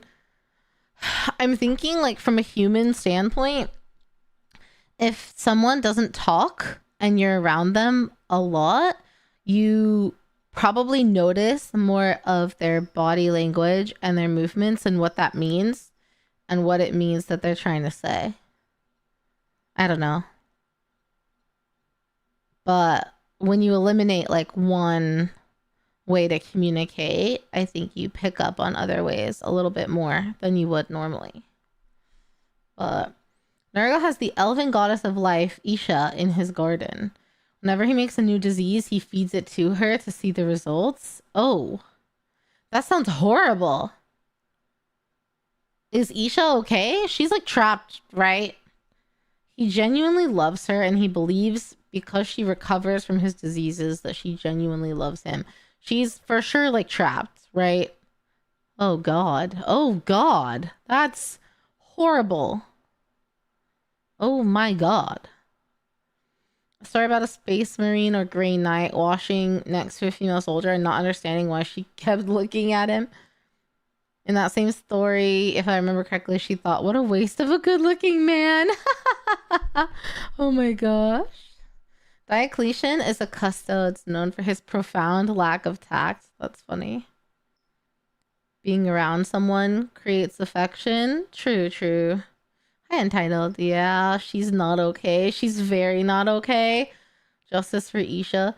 How do we get Isha out of there? Who put Isha there? How did Nurgle get Isha? Now the next video I need to watch, the next time we watch lore videos, is I need to learn about Isha and how the fuck she ended up stuck with Nurgle. Ugh. Oh my god. Sisters of Silence, if we take away blank genes from them, they are normal women, I believe. Nurgle's jar, lady in a jar. That's why people make the Isha in the jar jokes. Well, now I'm sad. Every time I see someone talking about Isha in a jar, I'm just gonna be sad. She takes the opportunity to find the cure to Nurgle plagues and tells them to humanity.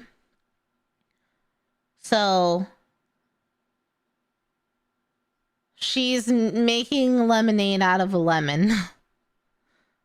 Oh, she's sacrificing so much. I guess she has no other choice. At least she can try to be useful. Slaanesh gave Nurgle the opportunity. When Slaanesh was nomming all the Eldar gods, Nurgle just sort of grabbed her. Oh. Eldar tried to rescue Isha from Nurgle's garden and ended how you could expect. Okay, yeah, that's fair. She's fighting how she can. Yep, that's understandable. Wow, that's horrible. Justice for Isha. Does Isha have a miniature?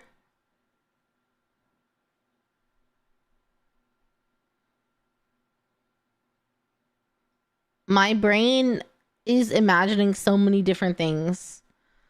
But do you imagine how fucking cool? Her story is just sort of a footnote. Man, I get that, but there's so much cool opportunity here for a really sick miniature.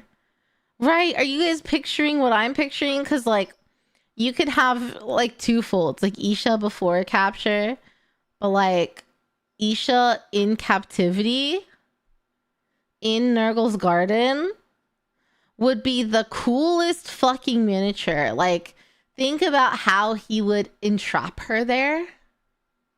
Like, it could be, like, gross, like, chains made of, like, rotting flesh or something. And, like, dead flowers and, like, bushes around her and stuff. And, like, her clothes are, like, shredding off. And, like, she's mid-healing from something he fed her. So she's, like, half disfigured and half beautiful. Like, I don't know. I feel like it would be so fucking cool of a miniature. Like, I'm seeing it. I'm seeing it in my head. I don't quite know what pose, because she mentally fights. I feel like she'd have some sort of, like, either, like, kneeling, like she was, like, down and hunched over in pain from whatever disease he fed her, but she's getting up because she always gets up. Or, like she's straining against the chains, like screaming because she's in pain and fighting. I don't know, dude. In my head, it's so fucking cool. GW, please. It would be so cool. Keep cooking. It would be dope. Thank you for agreeing. I'm glad some of you could see my vision. There was a fan theory that one of the Primarchs was going to free Isha. That would be cool. Trapped in the garden, several of her followers tried to free her and got trapped in his garden and slowly are being devoured by diseases. So you could have her, like, rotting followers next to her. Like,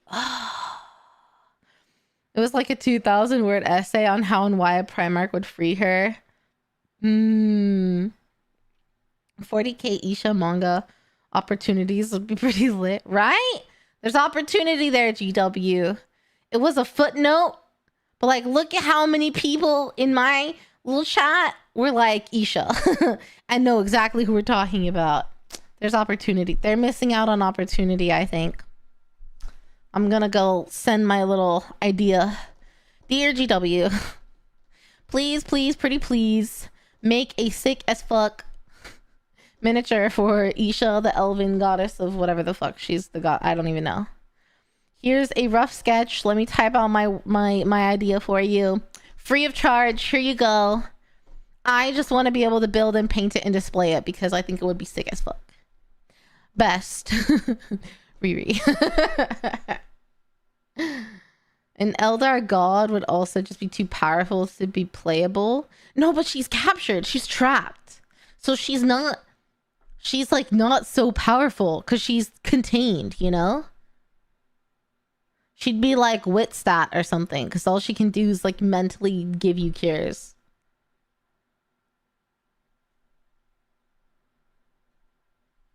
Shard her. Goddess of life, thank you.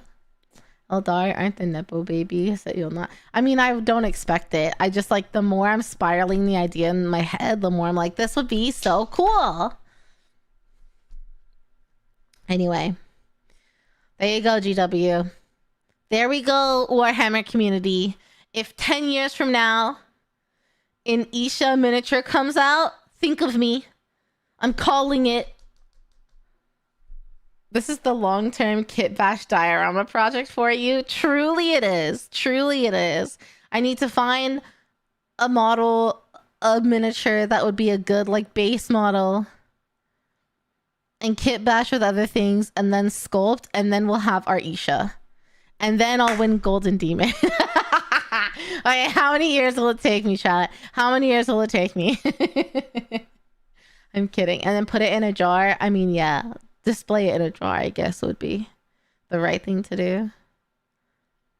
Her real husband, Kernus, god of the hunt, is dead, or Mia. Oh, that sucks. Okay, anyway, sorry. We've been daydreaming about an Isha miniature that will never come to fruition for long enough. But if someone kit bashes that, you better show me. Post in Discord and tag me. You best show me. And if now that's what I want to do. I gotta finish painting my first miniature. Why am I talking about kit bashing when I haven't even finished painting my first miniature? Okay, let's resume romance. Yeah, like it happens almost naturally for this bond to form between a custodian and a Sister of Silence. In fact, it's so close that this Sister of Silence is willing to actually speak around him one time when she believes they're both about to die together in battle. That's cool. I mean, it's not like because she only is doing it because they're gonna die, but like, what a honor. It's a much closer bond than the ones we see between Space Marines and the mortal humans. And I think it's pretty clear this bond is about as close as any transhuman can get to a romantic relationship as possible. Yeah. But it still does not cross that threshold. However, it still fills at least enough of the same narrative purpose. I was about to say something and then I thought about it getting out of context. And I feel like out of context, it would feel inappropriate in a bad way. So never mind. I'm not gonna say it. But I do feel like kissing a Sister of Silence would be so good. I do feel like making out with a Sister of Silence would be low-key, high-key great. I don't know what it is, but I'm into it. And that's one thing I haven't touched on, the narrative weight of those relationships. No, Diocletian and Kyria do not have a romantic relationship, nor do like Loken and Olaton or Gero and Keeler. But they don't have to, because it serves enough of the same purpose. The reason, okay, part of why making out with the Sister of Silence would be so good, hear me out, chat. Hear me out, chat. Hear me out. They're not going to make any noise. Which at first sounds off-putting. But think about it. All they can do, all you'll hear is heavy breathing. Think about it. I feel like I feel like that would be... Yeah, you'll just hear the act of them making out. Because they don't talk, right? So why would they make noise? But you'll hear her breathing. I know they can talk, but they don't talk. They took a vow of silence, right? So they're not gonna make noise because they won't talk because they're that good. The ASMR. See, you guys are getting it. Some of you are getting it. Some of you are getting it. I'm telling you. Getting close is the tough part. They're blanks. It feels icky to touch them. For everyone or just psychers? I thought it was just psychers.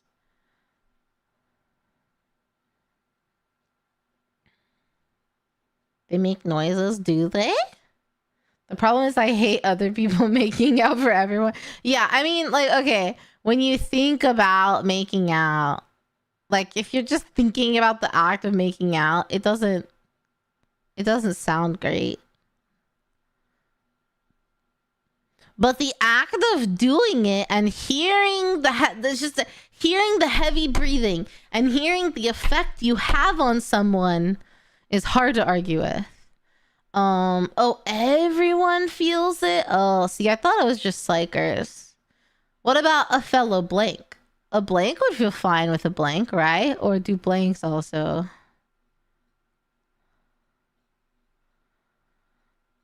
You need extreme willpower. It's discomforting for psychers. It's a full-blown seizure. Blanks are comfortable together. Okay, so just be a blank.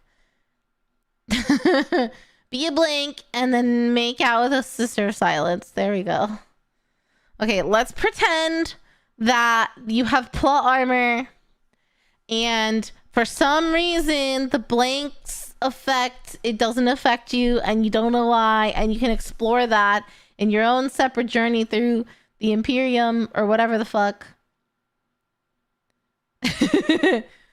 Just for a hot makeout scene with a sister of silence, okay? Hear me out on this one. Hear me out.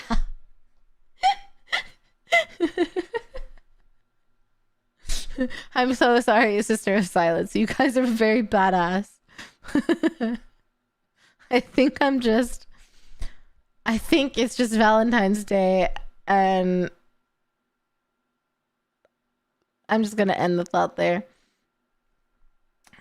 Let's see. The lore is inconsistent, but current Sister of Silence can activate their blank gene on demand. Interesting. Isha's the 40k version of Alariel. Isha's strictly the god of life. Alariel is the god of life and war. Alariel has a miniature in AOS. You could use that. However, Nurgle does not have Alariel in Age of Sigmar. He has a lesser goddess of life. Yeah, I think someone else also said probably use like Alariel as a base for a kit bash, and then probably would need some stuff from like Night Haunts or oh my god, why can't I think of the like zombie looking, undead looking people? What are they called? I know Alariel was one of the models that you guys could have voted on for me to buy and build and paint, but you guys voted on Lady Olinder. So if it affects you, it turns into a Beauty and the Beast type of thing. True. You just imagine kissing a cool silent girl at a manga gonna be like. Exactly. It's true. Your girl keeps trying to beat Alariel and failing. Good. The Flesh Eater Quartz. Thank you, crafting. I forgot the name for a second. The Flesh Eater Quartz. It's been a long day, y'all. It's been a long day. Comparatively speaking, and if they were stated to have romantic feelings, not much would have changed. Aside from a little bit of framing where instead of, we're not in love because I'm not capable of that, into being instead, we are in love, but we cannot affect that relationship because of duty and our obligations. You're incapable, you say? I can fix her.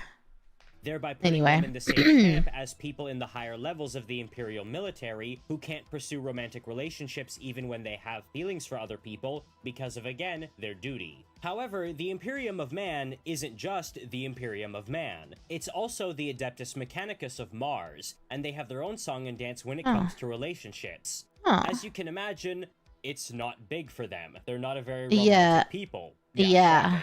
However, we do have some instances. One comes from the Horus Heresy, specifically the Battle of Kolth from the book Know No Fear by Dan Abnett. Man, he's coming up a lot in this video, but again, I just really like Abnett books, so maybe that's a me thing. But in it, when Kolth is attacked, a tech priest tries to restart Kolth's planetary defense grid in the wake of the Wordbearer's attack. But the scrap code basically gets him near death and paralyzes him. Oh, and he begs the shit. female tech priest with him to cut him out of the system, even though he knows it will kill him. And she does so, and he dies. It is later revealed when that same female tech priest is talking to some of the surviving Ultramarines that, yes, she replies, he was, I suppose, my husband, my life partner. The Mechanicum does not think in such old-fashioned terms, and our social connections are more subtle. But yes, Captain, we were close. A binary form. I miss him. I do this for him. And she goes on to restart the defense grid in his honor. Thing is, though... Wait! That's so sad and sweet. I need a romance novel in the Sisters of Silence. Yeah, me too. Where's the video from? It should be linked in the description in the YouTube video. Sisters of Silence are not genetically enhanced, and they're regular women with just special genes that take a vow of silence. Right. That's like so sweet.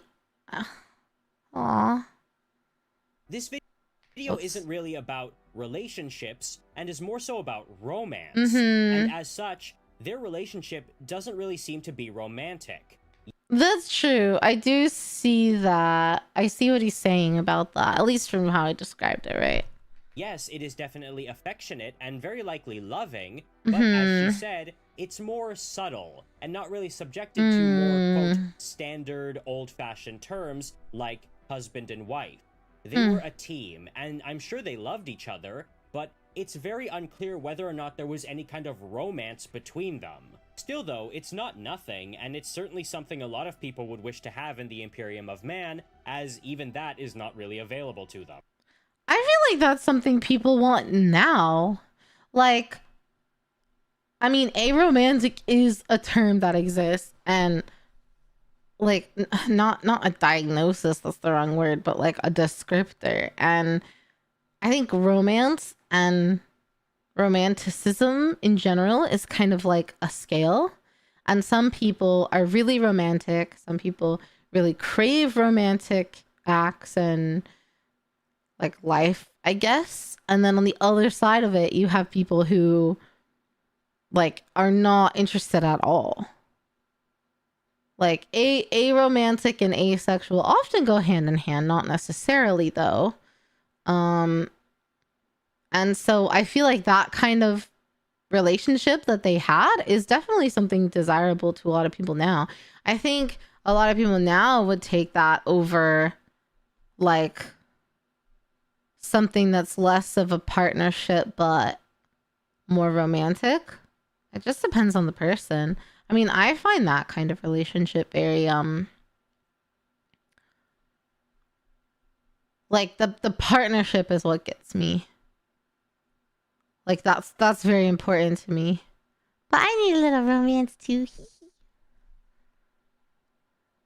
I could do with some romance. I don't need to go over the top, but I could do with a little bit.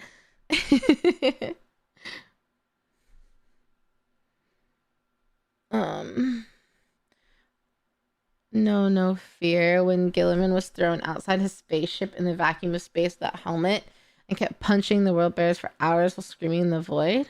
Oh. Dropping binaural speaking and using their voices, just that little bit of intimacy. Yeah. Do you think the person making this video is missing the difference between romance and sex? I feel like they're specifically talking about romance, not sex. At least that's the vibe I get from it. I don't think they're missing the difference. I think they're specifically talking about romance. Romance doesn't have to be sexual.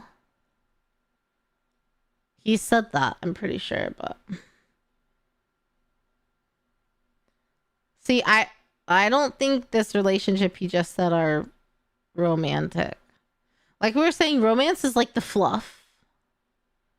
I don't know.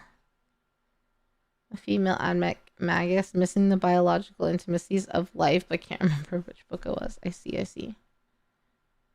Tech priests can also have children, in theory, if they've not removed that capability. However, as the millennia have rolled on and the Mechanicum have become the Adeptus Mechanicus, which are far more dogmatic and zealous and really orthodox in their way of doing things, it's unclear whether or not that sort of thing has still kept on. So we don't know if we get these binary pair married tech priests anymore 10,000 years later, because again, the Adeptus Mechanicus is a very different beast. So it does seem entirely possible that what little romance they had in their culture has been bled away as they have become more zealous, labeling that sort of thing a distraction and a waste of time. Which would absolutely be in line with what has happened to the Imperium of Man in the past 10,000 years, ever since humanity's burgeoning romantic middle class was nipped in the bud with the rise of the Horus Heresy. And speaking of which, one thing that should be noted is the death of the artist class. You see, there was a large class of artists, again, coming up as part of that burgeoning middle class during the Great Crusade era. But there are far fewer artists now in the Imperium. One example of this comes from the book Fulgrim, very early on in the heresy, right when Fulgrim is just starting to fall to chaos, and the influence of Slaanesh is starting to grow in his fleet and his legion. You see, one female artist, specifically a painter, has a male lover who is also an artist, in this case a sculptor, who are both attached to the Emperor's children and are both aboard Fulgrim's ship. But she starts falling into the influence of Slaanesh in her pursuit to become a better and better painter. Oh no. Going into darker, more grim, and eventually murderous pursuits to find better materials to paint with and better inspirations. But this destroys. Imagine she's like, I just need the perfect red. I can't get a good enough red anywhere. And then like she accidentally cuts herself and bleeds and she's like, oh, that's the red. That's the red I need. And now she goes on sprees, killing people and draining their blood. So she has the perfect red for her paintings. That's my headcanon. Jack Draco books. The tech priest only loved the machine god, who might be a catfish, as he might be the Catan Magladroth, the void dragon. Well, her relationship with the sculptor, and eventually she finds him dead, having been impaled through the body from behind by Fulgrim himself after he criticized one of Fulgrim's sculptures, and Fulgrim didn't take it very well. So that's fucked up. You gotta have constructive criticism, Fulgrim, or you'll never get better. You just fucking killed him because he didn't like his statue? That's insane. The sword is all the way through the sculpture and all the way through him, with the tip of the blade pointing outward. And she comes and finds him dead, sobbing, realizing all the horror that has transpired. She apologizes to him for letting their relationship deteriorate and spurning him, stating that you loved me and I loved you, whereupon she then impales herself on the sword so that she can embrace him one last time and die with him. Again. Oh my god, it's like Romeo and Juliet meets Warhammer. Damn. I kind of liked that, actually. That was pretty great. That's not insane, that's Fulgrim. So Fulgrim's insane. He's a dickhead. I feel like I knew this already, though. Hear me out. She's looking for the perfect red, and her lover cuts himself so she has the red she needs. There we go. There's the twisted, fucked up romance we're looking for. There we go. Wait, I'm very close, actually. Alucard?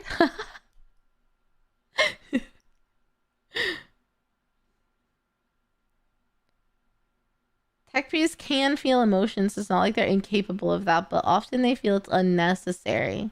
Hmm. We are not seeing the ennobling power of love, but rather are seeing love as a vehicle for tragedy. And it also kind of highlights why romance... How very Shakespearean of you, truly. Oh shit, Frank! I'm so sorry. I didn't hear the resub. I'm not sure if you're still here, Frank, but thank you so much for the resub for 26 months. Okay, Didi, welcome back home. I'm so sorry. Also, thanks for the sips. I've been missing those too, so I'll take a big one right now. isn't something welcome in the Imperium, because it provides a vehicle in which corruption can seep through. Your desire to be better, to win someone's heart, can drive you to Slanesh. Fury at seeing your lover crossed or being spurned can drive you to Khorne. Scheming for a way to try and win your lover's heart can drive you to Tzeentch. And wanting to find a way to ease your lover's pain when they're sick or dying can drive you to Nurgle. And so on and so on. It is actually a liability. And this is part of why so much human feeling and humanity is crushed in the Imperium. Dude, that makes sense. I never thought about it. If you let yourself feel anything too strongly, it could stray you to chaos. I'd be so fucked. Like, there's no fucking shot. I mean, aside from the whole just like survival war shit. But like, I feel too many things on like an hourly basis. So I don't know who would get me first, but someone would have fucking got me like immediately. One of them. I don't know who. Let me think.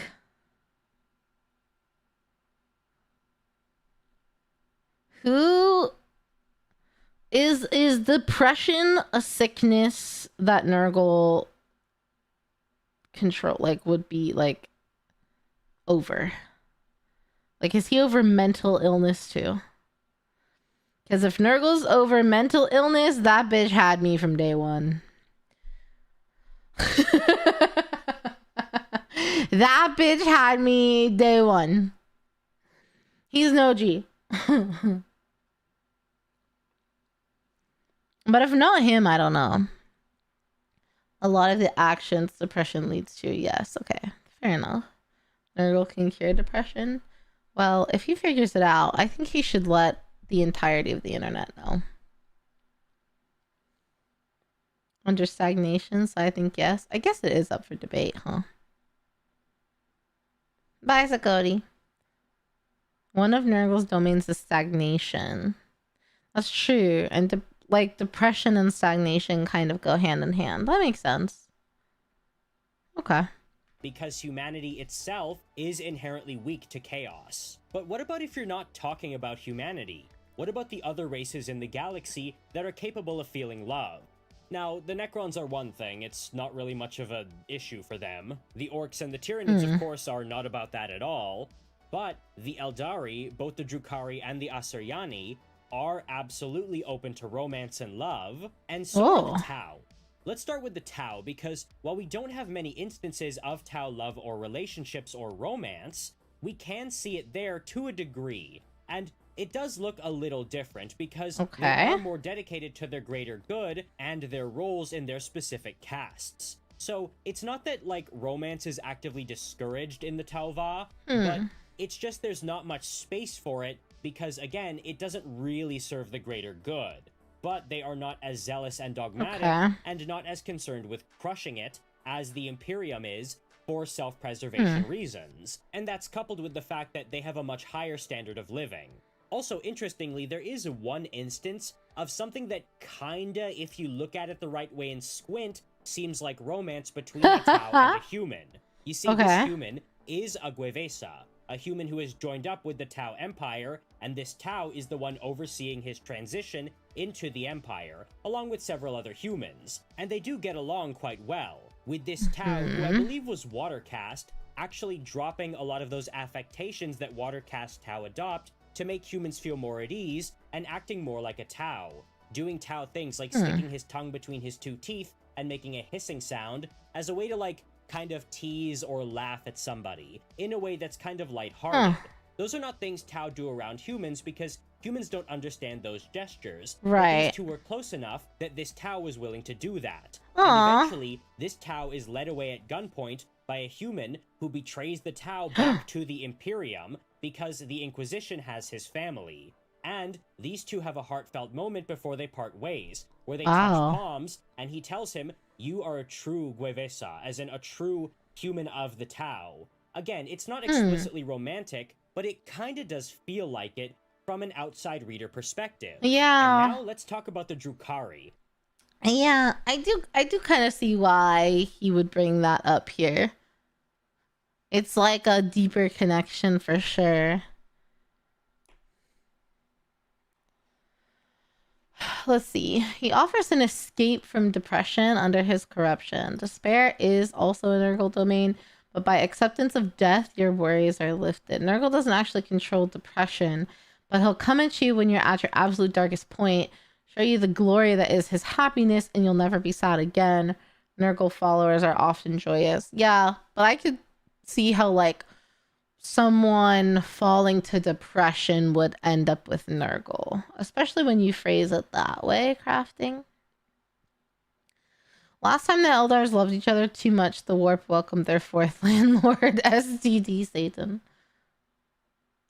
One of the most romantic things of 40k happened IRL. An author got permission by GW to dedicate a Space Marine chapter to his wife. Aww. That is romantic. How sweet. I know someone mentioned the Drukhari, I think. So, looks like he is going to mention those. Because when you talk about the Eldar, that's when things get quite interesting. Mm-hmm. You see, the Drukhari are very, very not romantic, and I'm sure that's not a shock. Remember why I explained why romance isn't really a thing for the aristocracy of the Imperium? Well, that's cranked up to like 1,000 for the Drukhari. They are far more vicious and scheming and murderous. And as such, any romance, even with someone who is absolutely your spouse, is seen as a sign of weakness and is in essence the perfect means to exploit somebody. But there are always exceptions. And one that we know of is none other than Lilith Hesperax herself. Because she has a girlfriend. And not just someone she's in a physical relationship with. Lesbians, let's go! Who she's also suspicious of, a genuine, honest-to-God romantic girlfriend. And that's seen as really, really weird by Drukhari standards. And they actually go public with their relationship and call out Asdrubal Vecht for being too weak to actually show love and emotion, and so on. Damn. I think the reason this one felt odd to a fair few people is because this is an example of the ennobling power of love, making Lilith out to be an actually noble and soulful figure as opposed to the more cool and collected fighter that we know her to be. Wow. And that's not necessarily a bad thing, it just doesn't feel particularly Warhammer-y, because we are used to love as a vehicle for tragedy, and that's how it works for the Asuryani. Two examples that immediately... Yeah, what book is that from? If that's like a book about her, I totally want to read that. Oh, there's a Pancreas video about Isha. I'll have to watch that one too. The book is really good. Lilith is fully Atsune. Couples who play together stay together.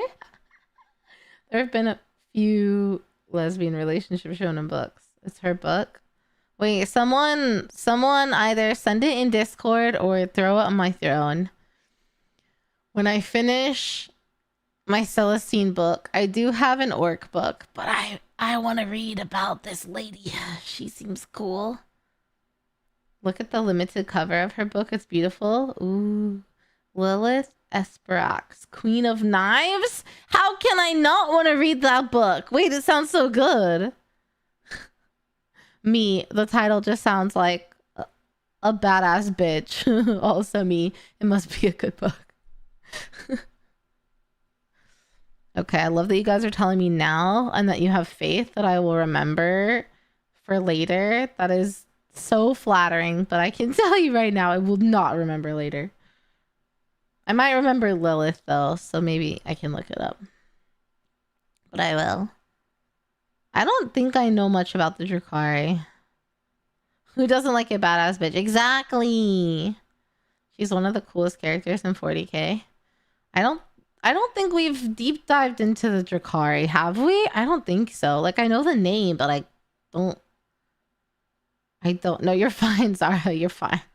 You guys are fine. I'm not trying to shame you into sending me the link.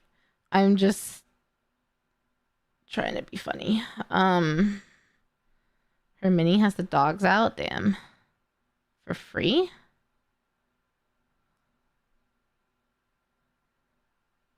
What was I trying to say? But yeah, I don't think I know about the Drakari, so I guess we need to look into them too, huh?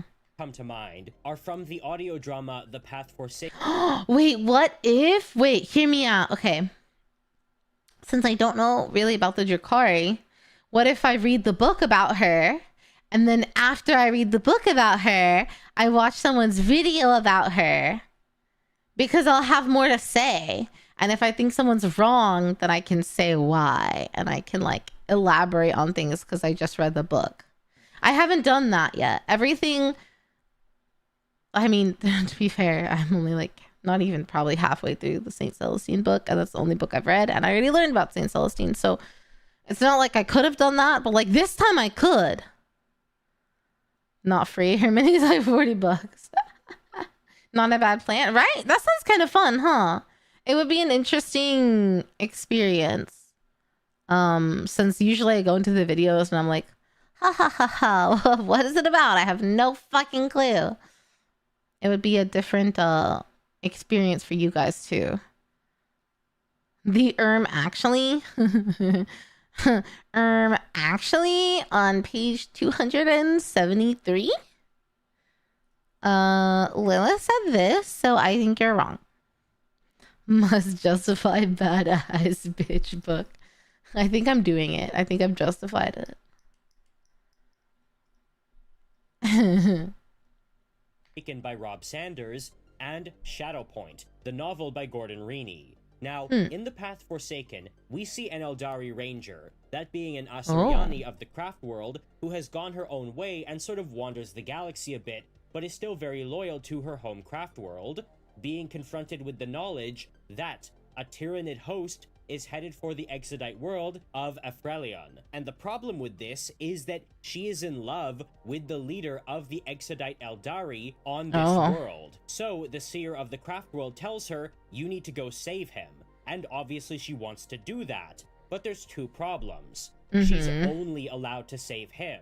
The seer tells her, listen, the planet and all the Eldari on it are doomed. There's nothing we can do for them. But I see his fate, and he will rise as a great hero of the Eldari if he lives. The problem is, he'll never leave willingly. He will fight to the last breath for his world and his people. But we can't let that happen because we will eventually need him. And she realizes, if I save him, which I desperately want to do, he will never forgive me. He will not love me anymore and will never even look at me because it will be such a betrayal. But she must go do it nonetheless. And in a very interesting moment, she's very hesitant to admit the nature of their relationship, which is reciprocal, by the way, and her seer coaxes her and says, do it, child. Say the words. And she says, I love him, in no uncertain terms, because she's... Hold on, I feel like I smell something. Let me just check my stove. Hold on.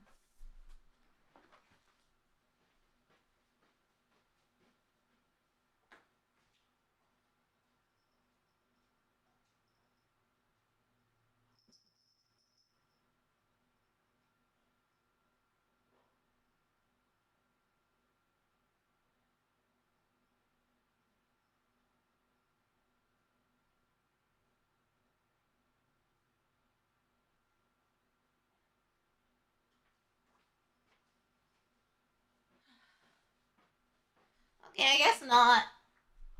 I thought I smelled like burning, but maybe it's just my hand or something. Okay, let me rewind a second. Which is reciprocal, by the way, and her seer coaxes her and says, do it, child.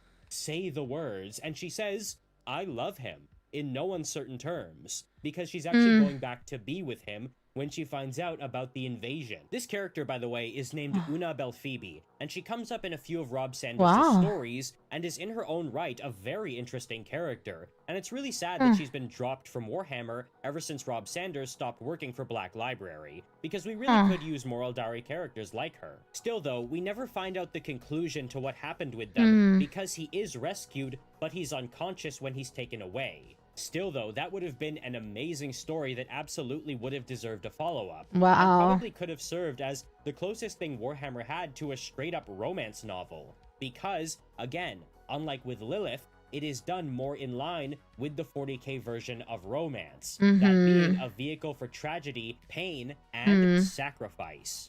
Similarly, in the novel Shadowpoint, we get an Eldari ship and an Imperial Navy cruiser which have been baited into fighting each other by the Drukhari's deception. So, when they start fighting, a fighter pilot goes in for the kill to launch torpedoes into the bay doors of the ship, thereby crippling its fighters. But he is killed right before he can do that by someone he had thought was already vanquished. However, right as he dies, the mistress of the Eldari ship can sense that he was just killed. And since they were lovers, she is absolutely distraught, saying we will stack them in urns 1,000 high in front of their corpse emperor, and it wouldn't even come close to equaling the loss of him and the others. Wow. However, ultimately, the humans and the Eldari are able to put aside their differences and work together to stop Abaddon's 12th Black Crusade, that being the Gothic War. So here again, we see love and romance as a vehicle for tragedy, but also showing the massive amount of personal enmity that has to be overcome in order for these two groups to work together for the common good. And therein, I think, lies a big part of what romance means to Warhammer. I know I've been saying it's generally a vehicle for tragedy, but beyond that, that tragedy is used to show the sacrifice necessary to survive and to keep things going just a little longer. It shows how in a future where there is basically only war, I'm sure you're familiar with that term, how much of the human soul is lost and how much people have to give up, either by choice in a willing sacrifice, or by force where they become victims of circumstance. But what do you guys think? Do you guys agree with me when I say there is very little romance in Warhammer, and do you like that it's used as a vehicle for tragedy and a way to show sacrifice? Or do you think it's overdone and is quote-unquote grim dirt? And do you wish there was more romance in Warhammer? I mean, I'll be so for real. I always wish there's more romance, because I just let me have it, okay? I like a little romance. I like a little romantasy. Give me a little nugget of something, okay? I don't need the smut. The smut doesn't need to be there. I just, I'm here for it. However, like, it is smart to use romance and care and love for the plot, because yeah, like realistically, like love would be a weakness, it's a good way to invest you in characters quickly, for sure.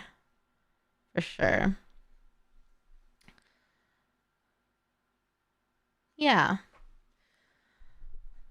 I'd love to hear what you guys have to say in the comments below. Please subscribe if you have already done so. Consider joining my Discord server linked in the description, or supporting me on Patreon, as it does really help me out. And thank you once again to Private Internet Access for sponsoring this video. Click my link below to get 83% off Private Internet Access. I don't know their name. 4 months free Harlequin? with a 30-day money-back guarantee today. And until then, I will see you in the next video. Wow, thanks. That was great. I actually really did enjoy that. I thought it was an interesting take on a Warhammer discussion. I guess because I've just been, I've been watching lore, not watching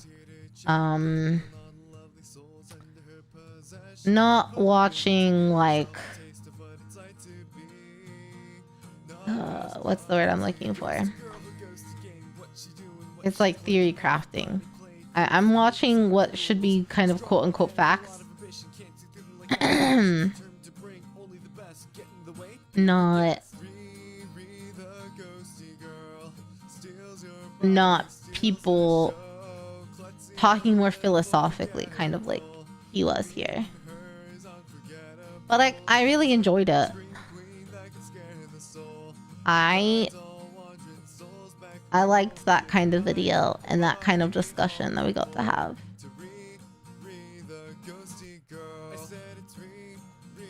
Yeah. I personally want Slanesh, Demon, and Inquisitor falling for each other, because that would be, oh, for sure. Like, any opposite side kind of thing would be interesting. Absolutely. Absolutely. For sure, for sure. Well, I think on that note, I'm just going to head out. It is almost time for me to get off the computer and get ready for bed. I've got to do a couple things before I can wind down. So I appreciate you guys so much for being here. I hope you have a good night or day wherever you are. Please take care of yourself, drink plenty of water. I will be on Thursday for co-working and yapping, mostly yapping. If it's slow, we'll probably do some like Nikkei story or something. I do have an interview Thursday. It's at like lunchtime, I think. So I think I have like maybe 2 meetings that day. Maybe it's just the interview. So there's a little bit of that. Yeah, it's actually interview number 2. I was gonna tell you guys about it on Thursday when I streamed, but yeah, I have an interview Thursday. So I'm thinking I might try to start. I'll either start stream after the interview because I'll be like super nervous and I have to be on camera, or I'll start stream before and we'll just take like a really weird break.